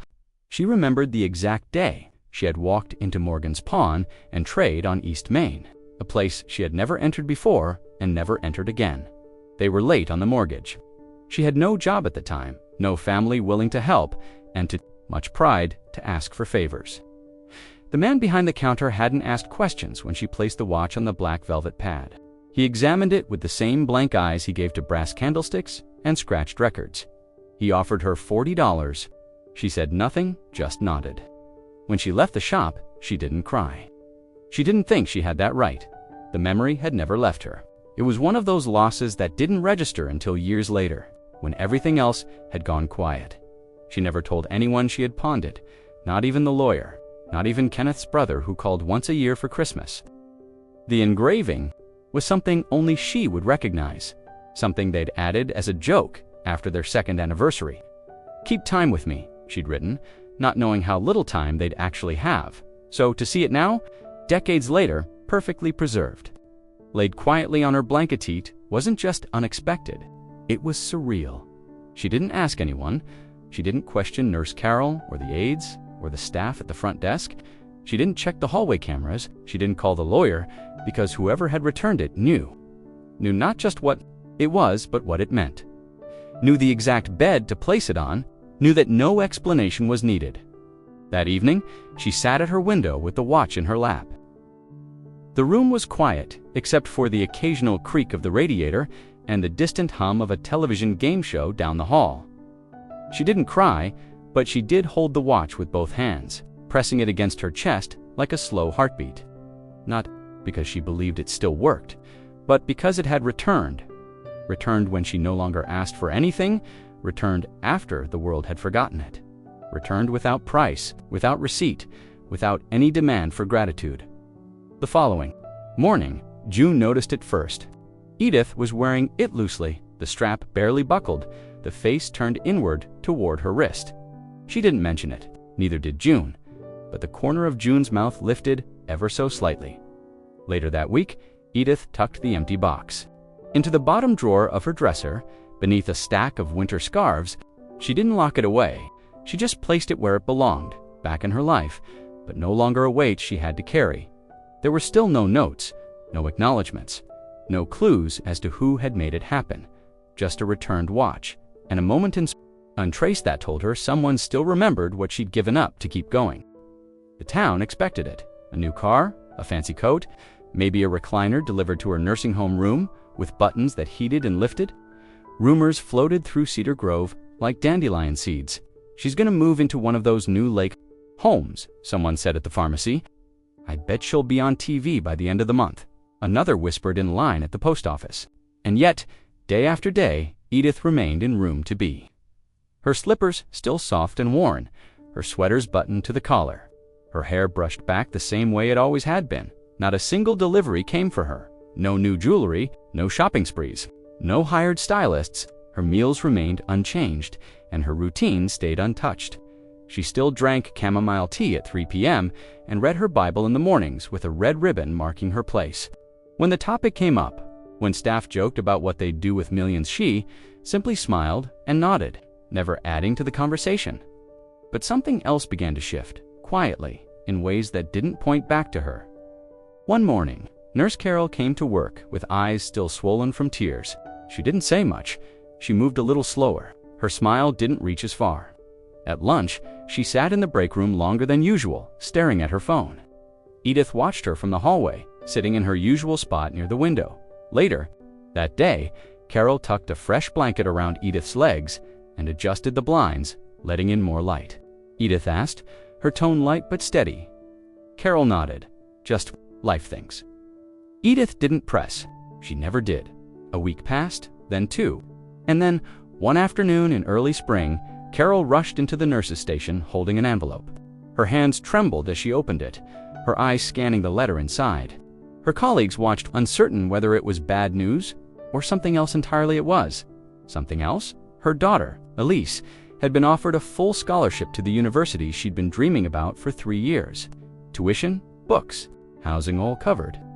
No application had been submitted by Carol, no essay had been sent in, just a letter addressed to Elise Simmons, noting that she had been selected for a private educational award for dependents of long-term healthcare staff in underserved communities.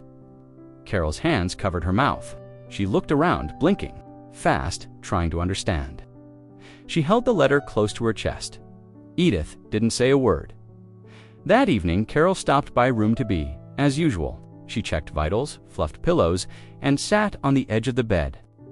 There was a pause, one filled with something unspoken, but felt, "I don't know who did it," she whispered, "but I hope they know what it means."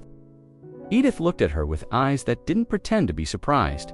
"She's worked so hard," Carol continued, her voice cracking. "We didn't know how we were going to make it happen." Edith reached out and gently patted her hand.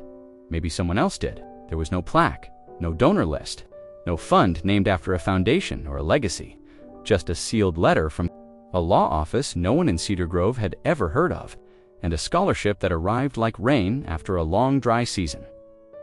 Carol never asked Edith directly. Deep down, she didn't need to. Over time, more moments like this emerged. A new coat left hanging on the staff locker door. Exactly the right size for the night janitor whose zipper had broken weeks ago. A prepaid dental voucher slipped anonymously into the mail slot at the church.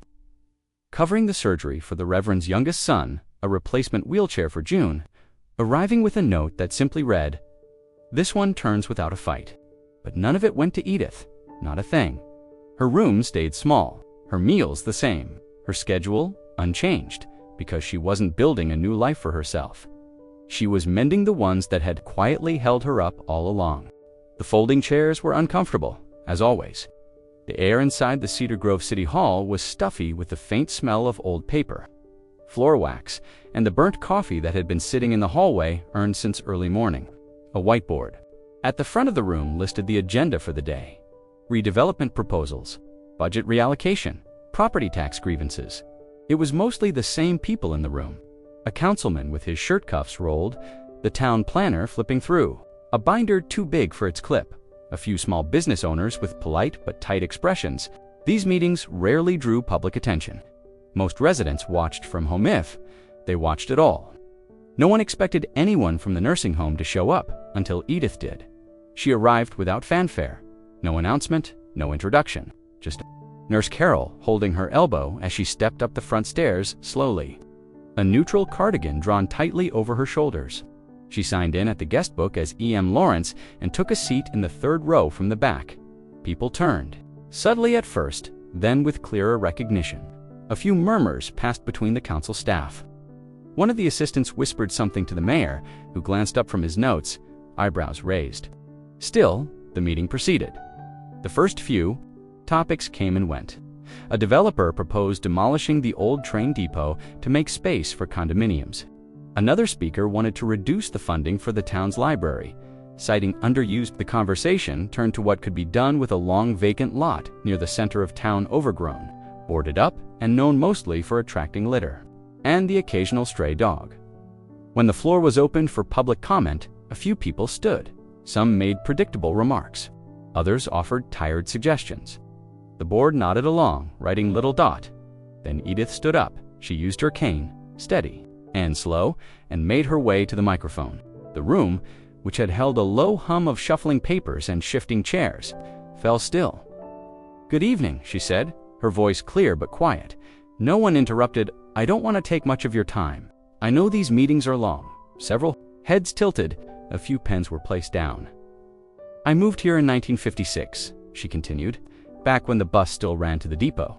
Back when there was a shoemaker on Linden Street and kids played stickball in the alley beside the bakery. There was a pause. I remember when the library opened. I was one of the first to get a card. Number 0027. I still have it. A few. People smiled softly. Someone in the front row glanced toward the planter. And I remember the lot you're discussing now. It used to be a neighborhood garden. My husband and I planted beans there, tomatoes, zinnias. We watched a stray dog give birth under the oak tree. She had 6 pups. We found homes for all of them. A councilman cleared his throat gently, but said nothing. I came here tonight because I heard you plan to pave it, put up something shiny, something profitable. She let the silence settle. That's fine. Things change. I understand. But I want to ask for something before that happens. She reached into her pocket and unfolded a small piece of paper, her hand steady. Before you tear it up, will you let me walk through it? Just once. One last time. I want to say goodbye to the dirt where my hands once worked, to the place my husband smiled. It won't cost the city anything. Just leave the gate open one morning. The room didn't move. No one adjusted their tie. One tapped their screen. Edith folded the paper, nodded once, and stepped away from the microphone. She didn't look back as she returned to her seat. The mayor cleared his throat, adjusted his notes, and looked at the board. We'll take that into consideration, he said, but his voice was softer now. After the meeting, no one stopped her. No one took her photo or asked her to explain herself. They just watched as she stood, gathered her cane, and walked back into the night with the same quiet grace she'd entered with. No headlines followed. But the gate to the old garden lot was open the next morning. Mail at Cedar Grove home arrived late on Thursdays, usually bundled with pharmacy invoices, catalogs no one requested, and the occasional greeting cards sent by residents' distant cousins. It was sorted casually mostly by Nurse Marta, who preferred the rhythm of stamping and stacking to the unpredictability of patient care. But on this Thursday, there was a different kind of package, a plain brown envelope with no return address. Inside, 22 smaller envelopes, each one cream-colored, each sealed, each hand-addressed in the same careful script. Marta paused. The handwriting was old-fashioned, slanted right, with wide loops on the G's and a gentle curl on every capital letter. No machine, no label, just deliberate pen strokes made by someone who took their time. Each envelope had a name: Carol, Janice Marta, herself, Albert the cook, Sam, the weekend laundry boy, even Brenda, who worked only the night shift on Wednesdays. No to the staff of ... No generic greeting, just names, as if someone had sat down with a list and chosen them one by one at first. Marta placed them in the staff break room, assuming it was part of a holiday campaign, some corporate initiative, maybe a belated thank you gesture from upper management. Then she opened hers. It was a check, folded once. No card, no explanation, no signature except for the issuing bank. The amount was odd, not round, not symbolic. $7,362.42. She stared at the number, blinking. Not quite a life-changing sum, but not small either. It was specific. Too specific to be random. The others discovered theirs slowly throughout the day. Carol found hers tucked under her lunch container. Sam, who rarely opened his mail in public, was seen standing still in the hallway for several minutes, his envelope hanging open in his hand. Each check was a different amount. No two were alike. Janice's was $11,048. Brenda's was $4,900. Even the maintenance man, Ted, who hadn't spoken to a resident in weeks beyond, you need that light fixed, received one for $9, 2-to-1, 16. By 4 p.m., the mood in the break room was unlike anything the building had known. No one was celebrating loudly. There were no outbursts or hugs or gleeful shouts, just quiet questions. Who did this? Why those amounts? Was it real? Carol, ever the practical one, called the issuing bank. After 20 minutes on hold and a very confused customer service manager, she was told, yes, the checks were real. Yes, they were backed by a verified fund. No, the bank could not disclose the identity of the person who authorized them. They had all been processed through a private trust, untraceable by design. By dinner, word had spread through the nursing home, like electricity under skin. Residents were curious, but the staff kept quiet. Not because they were told to, but because somehow, instinctively, they all understood that this wasn't meant to be loud. Edith didn't speak of it. She was seated by the window as usual, tea in hand, her gaze soft on the courtyard where a few remaining fall leaves danced near the fence. She said nothing when Marta brought her tray, nothing when Carol adjusted her pillow. Just a simple nod, a familiar warmth in her eyes. And yet, it didn't feel like silence. It felt like presence, like someone seeing the night shift.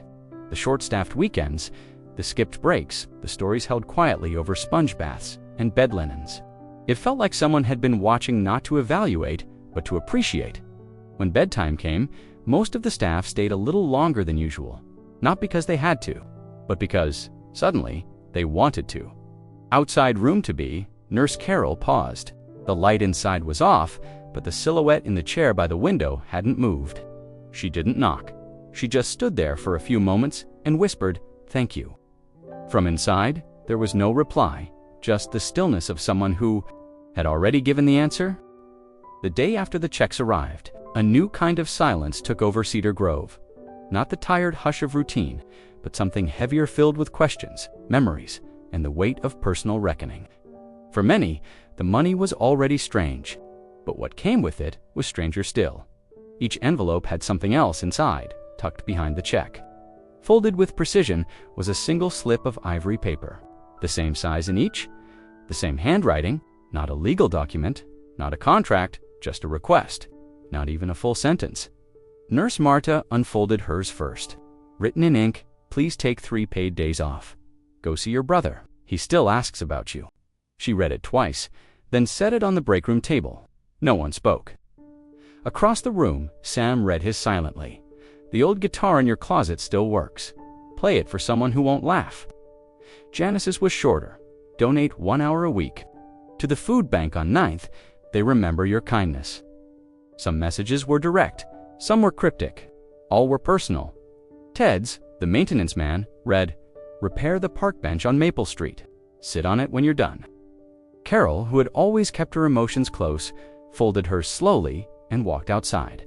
She stood near the smoker's bench, even though she didn't smoke, and stared out toward the parking lot for almost 20 minutes. When she returned, her hands trembled. "I don't know how she knew," she said quietly. "I never told anyone."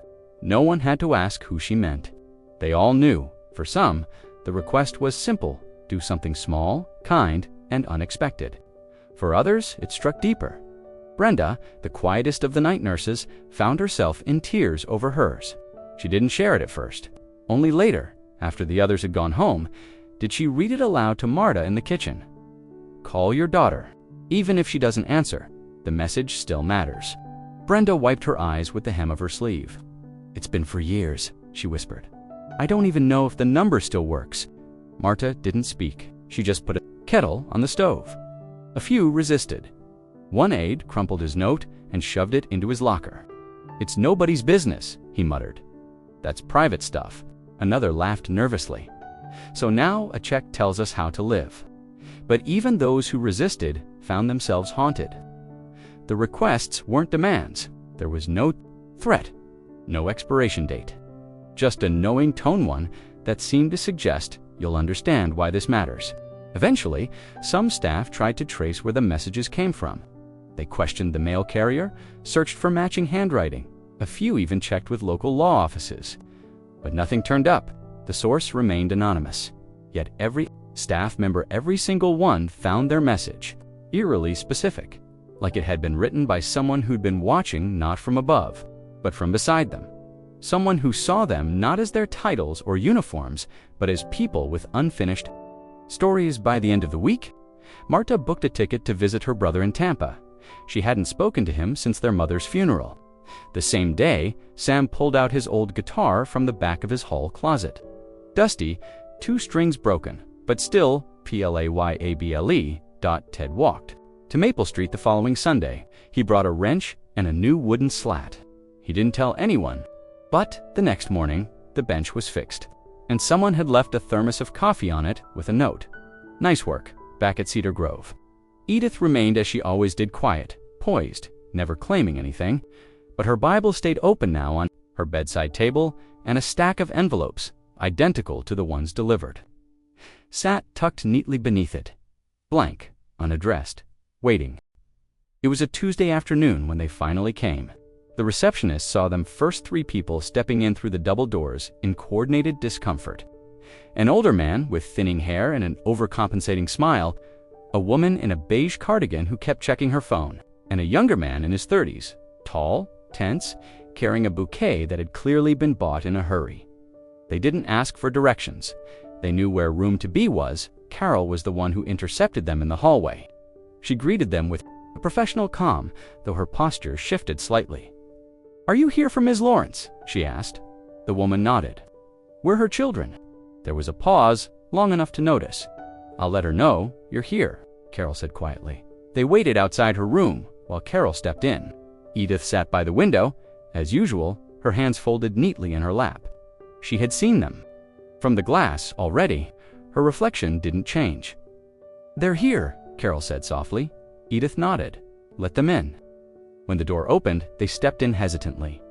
No rehearsed greetings, no tears yet. Just the kind of awkwardness that comes from years of absence and the sudden awareness that it might be too late to pretend otherwise. The older man was the first to speak.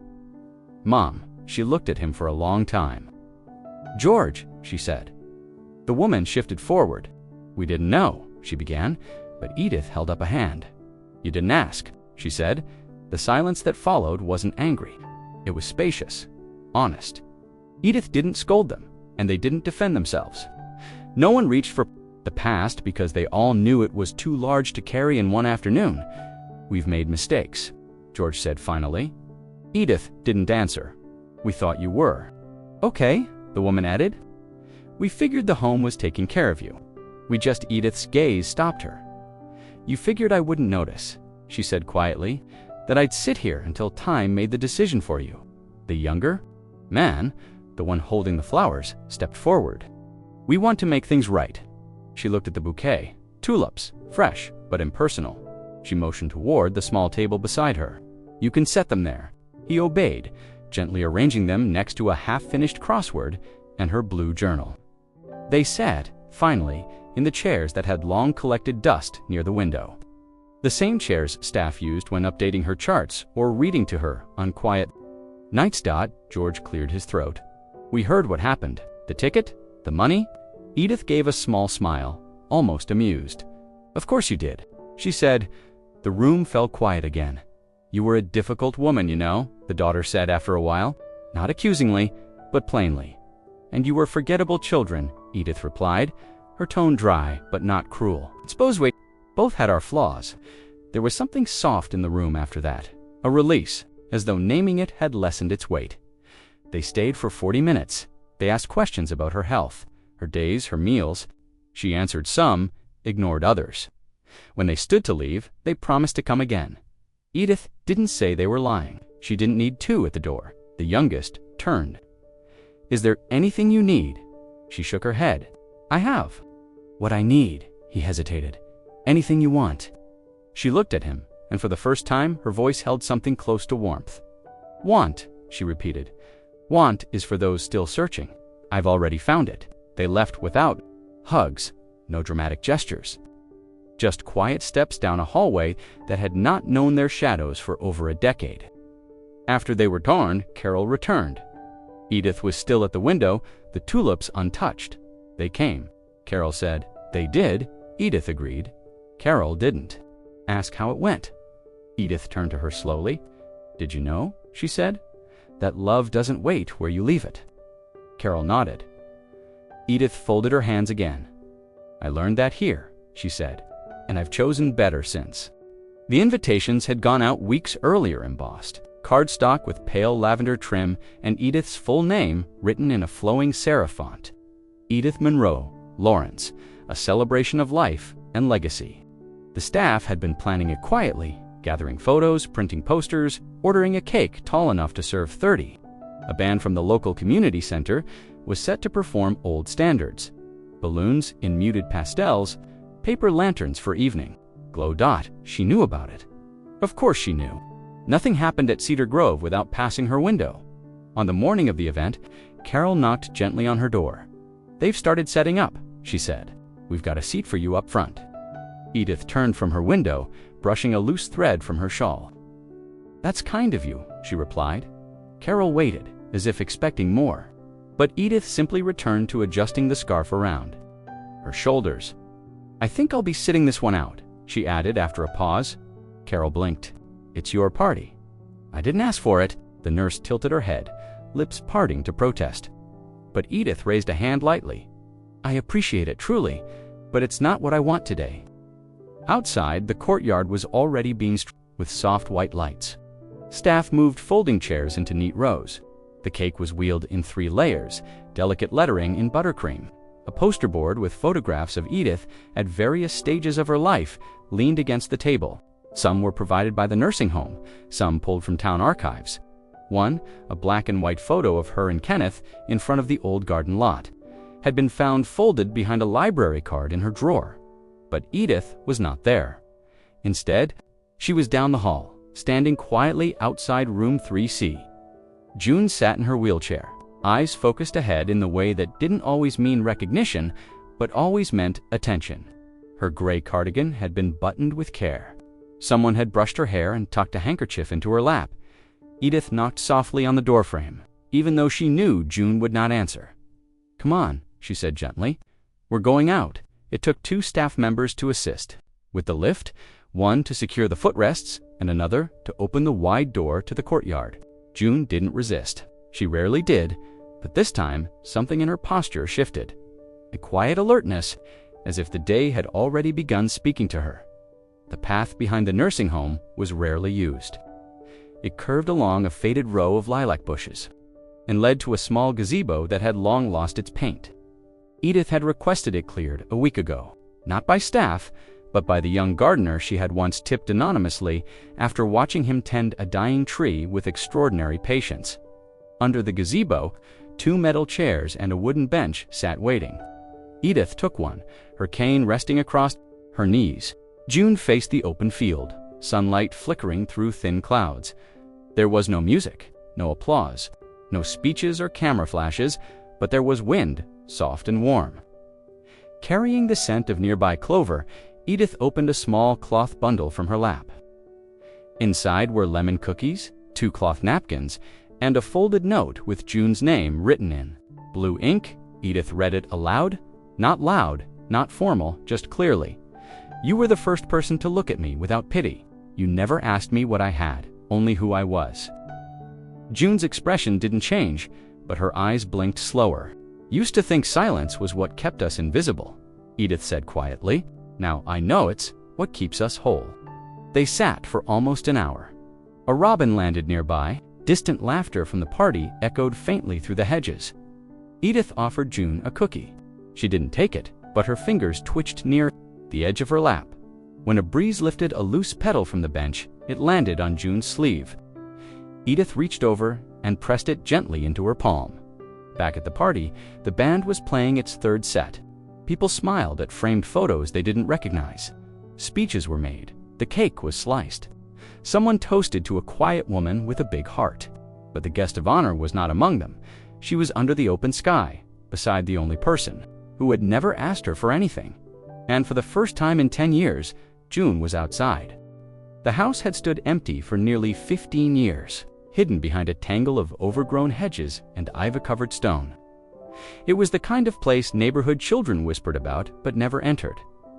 The McAllister Estate, they called it, built. In 1912, once grand, later forgotten, its tall iron gates rusted shut, windows boarded, roof sagging in parts. No one had spoken seriously of restoring it too expensive, too remote, too far gone until the trucks came. Not many noticed at first. A single van with no markings, then a week later, a pair of contractors who arrived at dawn and left before dusk. The gates were quietly repaired, the brush trimmed back. By the time the roof was redone and scaffolding surrounded the front entrance, rumors began to swirl. Someone had bought it, but no one knew who. There was no for sale listing, no public announcement. The county clerk's office had no record under any familiar names.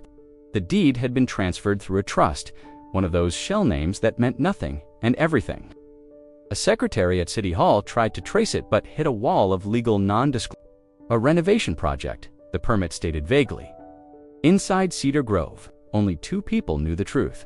One was Edith. The other was the man in the tan suit, who still visited her once a month, never staying longer than needed. She never called him by name in public. When pressed, she simply referred to him as the one who writes things down. By the time spring arrived, the estate had transformed. Its cracked walls were repainted in warm tones. The once silent hallways filled with light. A garden bloomed in the courtyard where weeds had choked the soil for years. Wooden floors were sanded smooth. A library was restocked, and every room began to hum with quiet anticipation. The official ribbon cutting was modest. No media, no ribbon. Just a note slipped under a few select doors across Cedar Grove. You once said, education changed your life. Now it's your turn to pass that on. The building didn't open as a home. It opened as a school. Not just any school, but a tuition-free academy, accepting only children of caregivers, nurses, aides, janitors, kitchen staff, bus drivers, people who spent their lives helping others. Often, while struggling to offer the same opportunities to their own, it had no official name on the gate, just a hand-carved wooden sign in front. The House That Remembers. Enrollment was by invitation. Those who had received checks with handwritten notes found another envelope weeks later, this one asking, "Would you like your child to learn where kindness is valued first?" Applications were simple, no grades required, no essays about ambition or test scores. Just a quiet understanding that this was a place where the overlooked would no longer be invisible. The teachers were handpicked, not for prestige, but for warmth. A retired librarian who used to read to patients in hospice. A science teacher who'd once led labs in prison rehabilitation programs. A music instructor who used to play piano on hospital lunch breaks. Bell rang on a Monday. 15 children sat in a freshly painted classroom with second-hand desks and shelves lined with new books. The principal, a soft-spoken woman who once worked night shifts at Cedar Grove, began the morning by reading a note. Left on her desk, it said only, "Teach them how to see people. The rest will come." No one ever saw Edith at the school. She never toured the halls or posed for photographs, but staff claimed they occasionally spotted a figure through the trees, across the lawn seated on a bench, wrapped in a blue shawl. Watching with a calm stillness, the children were told the school had been made possible by a benefactor who believed in thank yous to long delayed, and on a wall just inside the main entry, hung beside a simple quilt of stitched names and handprints, was a plaque that read, "Founded in memory of the unthanked." The estate had once been called haunted. Now it was filled with laughter, with crayons, with the quiet clicking of library books being opened, and the hum of lunch trays being passed down a line. A place that once stood empty had been filled again, not with wealth or grandeur, but with purpose. No one knew who had made it happen, but many had their guesses, and every morning the school opened its doors to those who had once felt invisible and told them, with every lesson, every warm meal, and every kind word, you were seen. The chapel at Cedar Grove was small, tucked between the east wing and the garden path, easy to miss if you didn't know it was there. It wasn't used often. A few hymn books, a narrow altar, and a dozen chairs arranged in uneven rows made up its quiet interior. On Sundays, Nurse Carol sometimes sat there alone, humming softly while she folded laundry from the linen cart. Other days, it sat empty. But on this morning, just after the sun had begun cutting thin slats of light through the chapel's stained glass window, Darietha, night shift housekeeper, entered with her broom and a quiet routine. She was careful not to disturb the stillness, dusting the altar, straightening hymnos, sweeping along the floorboards that creaked even under her lightest steps. As she dusted the Bible that rested open on its wooden stand, she noticed something different, a page not quite lying flat, a sliver of parchment sticking out, not aged, but new, folded with care, barely visible unless you were paying attention. But something about the tucked paper felt intentional, not forgotten. She slid it free. It was thin, cream-colored. The handwriting in dark ink, elegant and slanted, slightly uneven but unmistakably practiced. The initials at the bottom were what made her stop. EML, she read it once. Then again, then sat quietly in the nearest chair As the morning light grew stronger, the note read, "Some say I've vanished here, that I faded into linens and calendars and the forgotten hallway of room to be, but I was always here. I smiled when they called. Me, Edie. I nodded when they said I looked tired. I watched. I remembered. I waited, but I was never invisible. You just weren't looking. There was no date, no signature beyond the initials, no instructions." She held the note in her lap for a long time before returning it carefully to its place, slipping it back between the pages of Psalms, where the spine had softened from years of opening to the same comfort lines. She didn't tell anyone that day, not yet. But the next morning, the Bible was found open to that exact page, and over the course of the week, more staff began passing through the chapel. Not for formal prayer, not out of obligation, just passing through, sitting, reading. Some saw the note, some didn't, some cried, some smiled, some said nothing and simply stayed a little longer than usual. Their routines suddenly gentler. Carol saw it a few days later while wiping down the back pews. She read it once, then stood still for a moment, her hand resting against the polished wood dot. By the end of the week, someone had quietly laminated the note. It remained tucked in the Bible, still unsigned except for the initials, but protected now. Framed not with a border, but with care. The staff never made a fuss about it. There were no newsletters, no official story, but things shifted. Meals were delivered with more attention. Visitors were asked more thoughtfully about whom they came to see. Aides began knocking softly before entering even the most unresponsive residence rooms. One of the new nurses, fresh from training, asked during orientation whose EM. Carol smiled faintly. She was a resident here, she said, but more than that. The nurse asked what the initials stood for. Carol just said she never told anyone who didn't ask, and in time, the initials became a quiet signature. Around the home, on little notes left in staff mailboxes, on bookmarks slipped into donated books, on thank you cards with no return address, EML, some guessed, others didn't need to.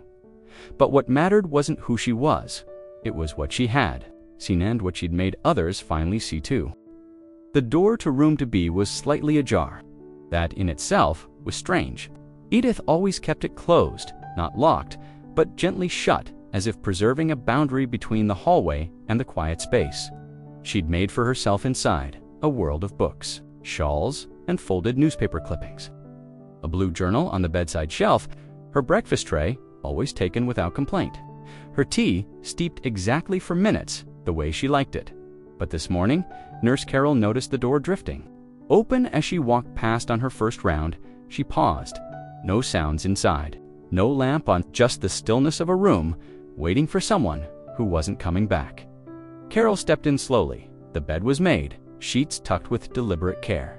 The pillow sat fluffed, the quilt folded halfway down like it was ready for its usual occupant to slide in with quiet grace. But there was no one there. No suitcase, no walking cane, no teacup by the window, no Edith. Only a letter laid flat on the pillow, just folded once, with "For you" written in that same careful, slightly leaning handwriting that some of the staff had now come to recognize. Even without initials, Carol picked it up and sat softly on the edge of the bed. She hesitated for a moment before unfolding it. The letter read, "If you are reading this, I have simply gone, not past, not perished, not abandoned, just gone, as I always planned, quietly on my own terms. Please don't search for a forwarding address. There isn't one. Where I've gone has no mailbox, no lock, no staff schedules. It is a place I saved for last. One more walk, one more corner turned. I have no regrets. I saw what I needed to see. I watched you all begin to see to those who worked these halls with tired eyes and generous hearts. Thank you. You were always the real story, not the headlines, not the numbers. And if you ever find yourself in doubt about kindness, about purpose, about whether the quiet ones are paying attention, remember room to be, and remember the things that happened without fanfare, without applause. You made this a good place to wait. With quiet love, EML. Carol folded the letter again, carefully, and set it on her lap. Her hands stayed there a while, UNMOVING. By noon, word had spread. Not in any official capacity. There was no emergency, no paperwork left behind to trigger protocol. But staff walked past room to be a little slower. The maintenance worker paused outside, wrench in hand, staring at the silent door. A tray of untouched cookies in the kitchen remained unwrapped. The piano in the rec room, which Edith never played but always sat near, stood untouched. Some believed she had gone to live somewhere better. Some believed she had always had another place, waiting quietly. But no one, not even the lawyer, not even the director, had any trace of where she had gone. The name, Edith Monroe Lawrence, appeared nowhere in recent transportation records. Hospital transfers or assisted living registrations. Her bank account, they later learned, had been closed out with zero balance. Every cent dispersed legally, anonymously, deliberately. No errors, no loopholes. It was as if she had gently erased the trail behind her. But no one believed. She had simply disappeared because traces of her remained in different ways. A photograph added to the staff lounge while Edith seated on a bench with June, both facing the sun. A copy of her blue journal, not the original, but selected pages, typed and bound into a small volume titled "For the Ones Who Waited." It appeared one morning in the nursing home's common area. No note, no author listed. And of course, the Bible, in the chapel still holding the laminated note, "Room to Be," was never reassigned. The director quietly decided it would become the new resident library room. The bed was removed. Shelves were installed. A reading chair placed by the window, and above the door, carved into a small wooden sign. Someone placed 3 simple letters, E.M.L. No one spoke of her with sadness, only with something softer, a kind of reverence she hadn't left in anger or desperation or bitterness. She had simply left when she was ready, and left something behind in every silence she had once filled. The letter arrived in a plain manila envelope, postmarked from within the state, but bearing no return address. It was addressed to the Cedar Grove Community Center. Attention to no one in particular. No law firm, no official seal. Just a hand-scrawled note taped to the front that read, "To be opened during the next town meeting. Please read aloud." Inside was a single folded sheet of paper. No legal jargon, no signatures from witnesses. Just one page of steady, deliberate handwriting. The town clerk, Margaret Hanley, nearly discarded it, assuming it was another odd request from a local crank. But when she opened it and saw the initials at the bottom, her hands stopped moving. The next town meeting. The folding chairs were arranged in crooked lines as always. Attendance was modest, just enough people to make up the same tired arguments about zoning changes and potholes on Maple Lane. But tonight, Margaret cleared her throat before the meeting officially began. "I have something," she said, holding up the envelope. She explained where it had come from, what was inside, and whose initials were signed at the bottom. The room grew quiet, and then she read, "This is not a will in the traditional sense. There is no estate in my name, no heirs who have not already found what they needed. What remains is not money, but instruction, not a gift, but an observation. To the town of Cedar Grove, I watched you for many years. I watched you overlook the tired, the quiet, the ones who waited too long to be noticed. I watched the places where kindness was dismissed as weakness, where labor was taken but not thanked, where women were seen but not heard. I do not offer these words with resentment. I offer them as an inventory. You missed things. You ignored people. But it's not too late. What I leave behind is already here. You've seen glimpses of ETA school that didn't announce itself, scholarships that didn't ask for gratitude, letters that arrived when no one expected them. These were not random. They were placed, chosen, traced back to moments of quiet generosity you yourselves forgot. That nurse who stayed late, that librarian who drove someone home in the snow, that janitor who bought a child new shoes when no one else knew. The funds had been allocated. No application needed, no paperwork, just a single condition that you see. Every recipient must, in turn, notice someone else. Not someone with power, but someone who waits, who gives. Without asking who was once invisible to you. Use what you missed. See what you ignored. And if you truly want to honor what was left behind, don't name a building, don't put up a statue, just stay awake. That is all I ever wanted from you, EML." When Margaret finished reading, no one clapped. No one spoke right away, even the mayor, who usually cleared his throat and pivoted quickly to the next agenda item, sat frozen for a moment, his papers resting untouched. In the weeks that followed, strange things began to happen. A worn-down park bench was replaced overnight. No plaque, but always freshly painted. Groceries appeared on the stoops of 3 elderly residents known for not asking for help. A handwritten scholarship envelope was found taped to the inside of a school locker. No sender, only a note. "We saw how hard you tried." And in the staff room of Cedar Grove Elementary, someone found a copy of the same note Margaret had read, pinned to the bulletin board, with just 3 words scrawled at the bottom: "Still watching, always." The town changed, not all at once, and not loudly, but people began to look twice too.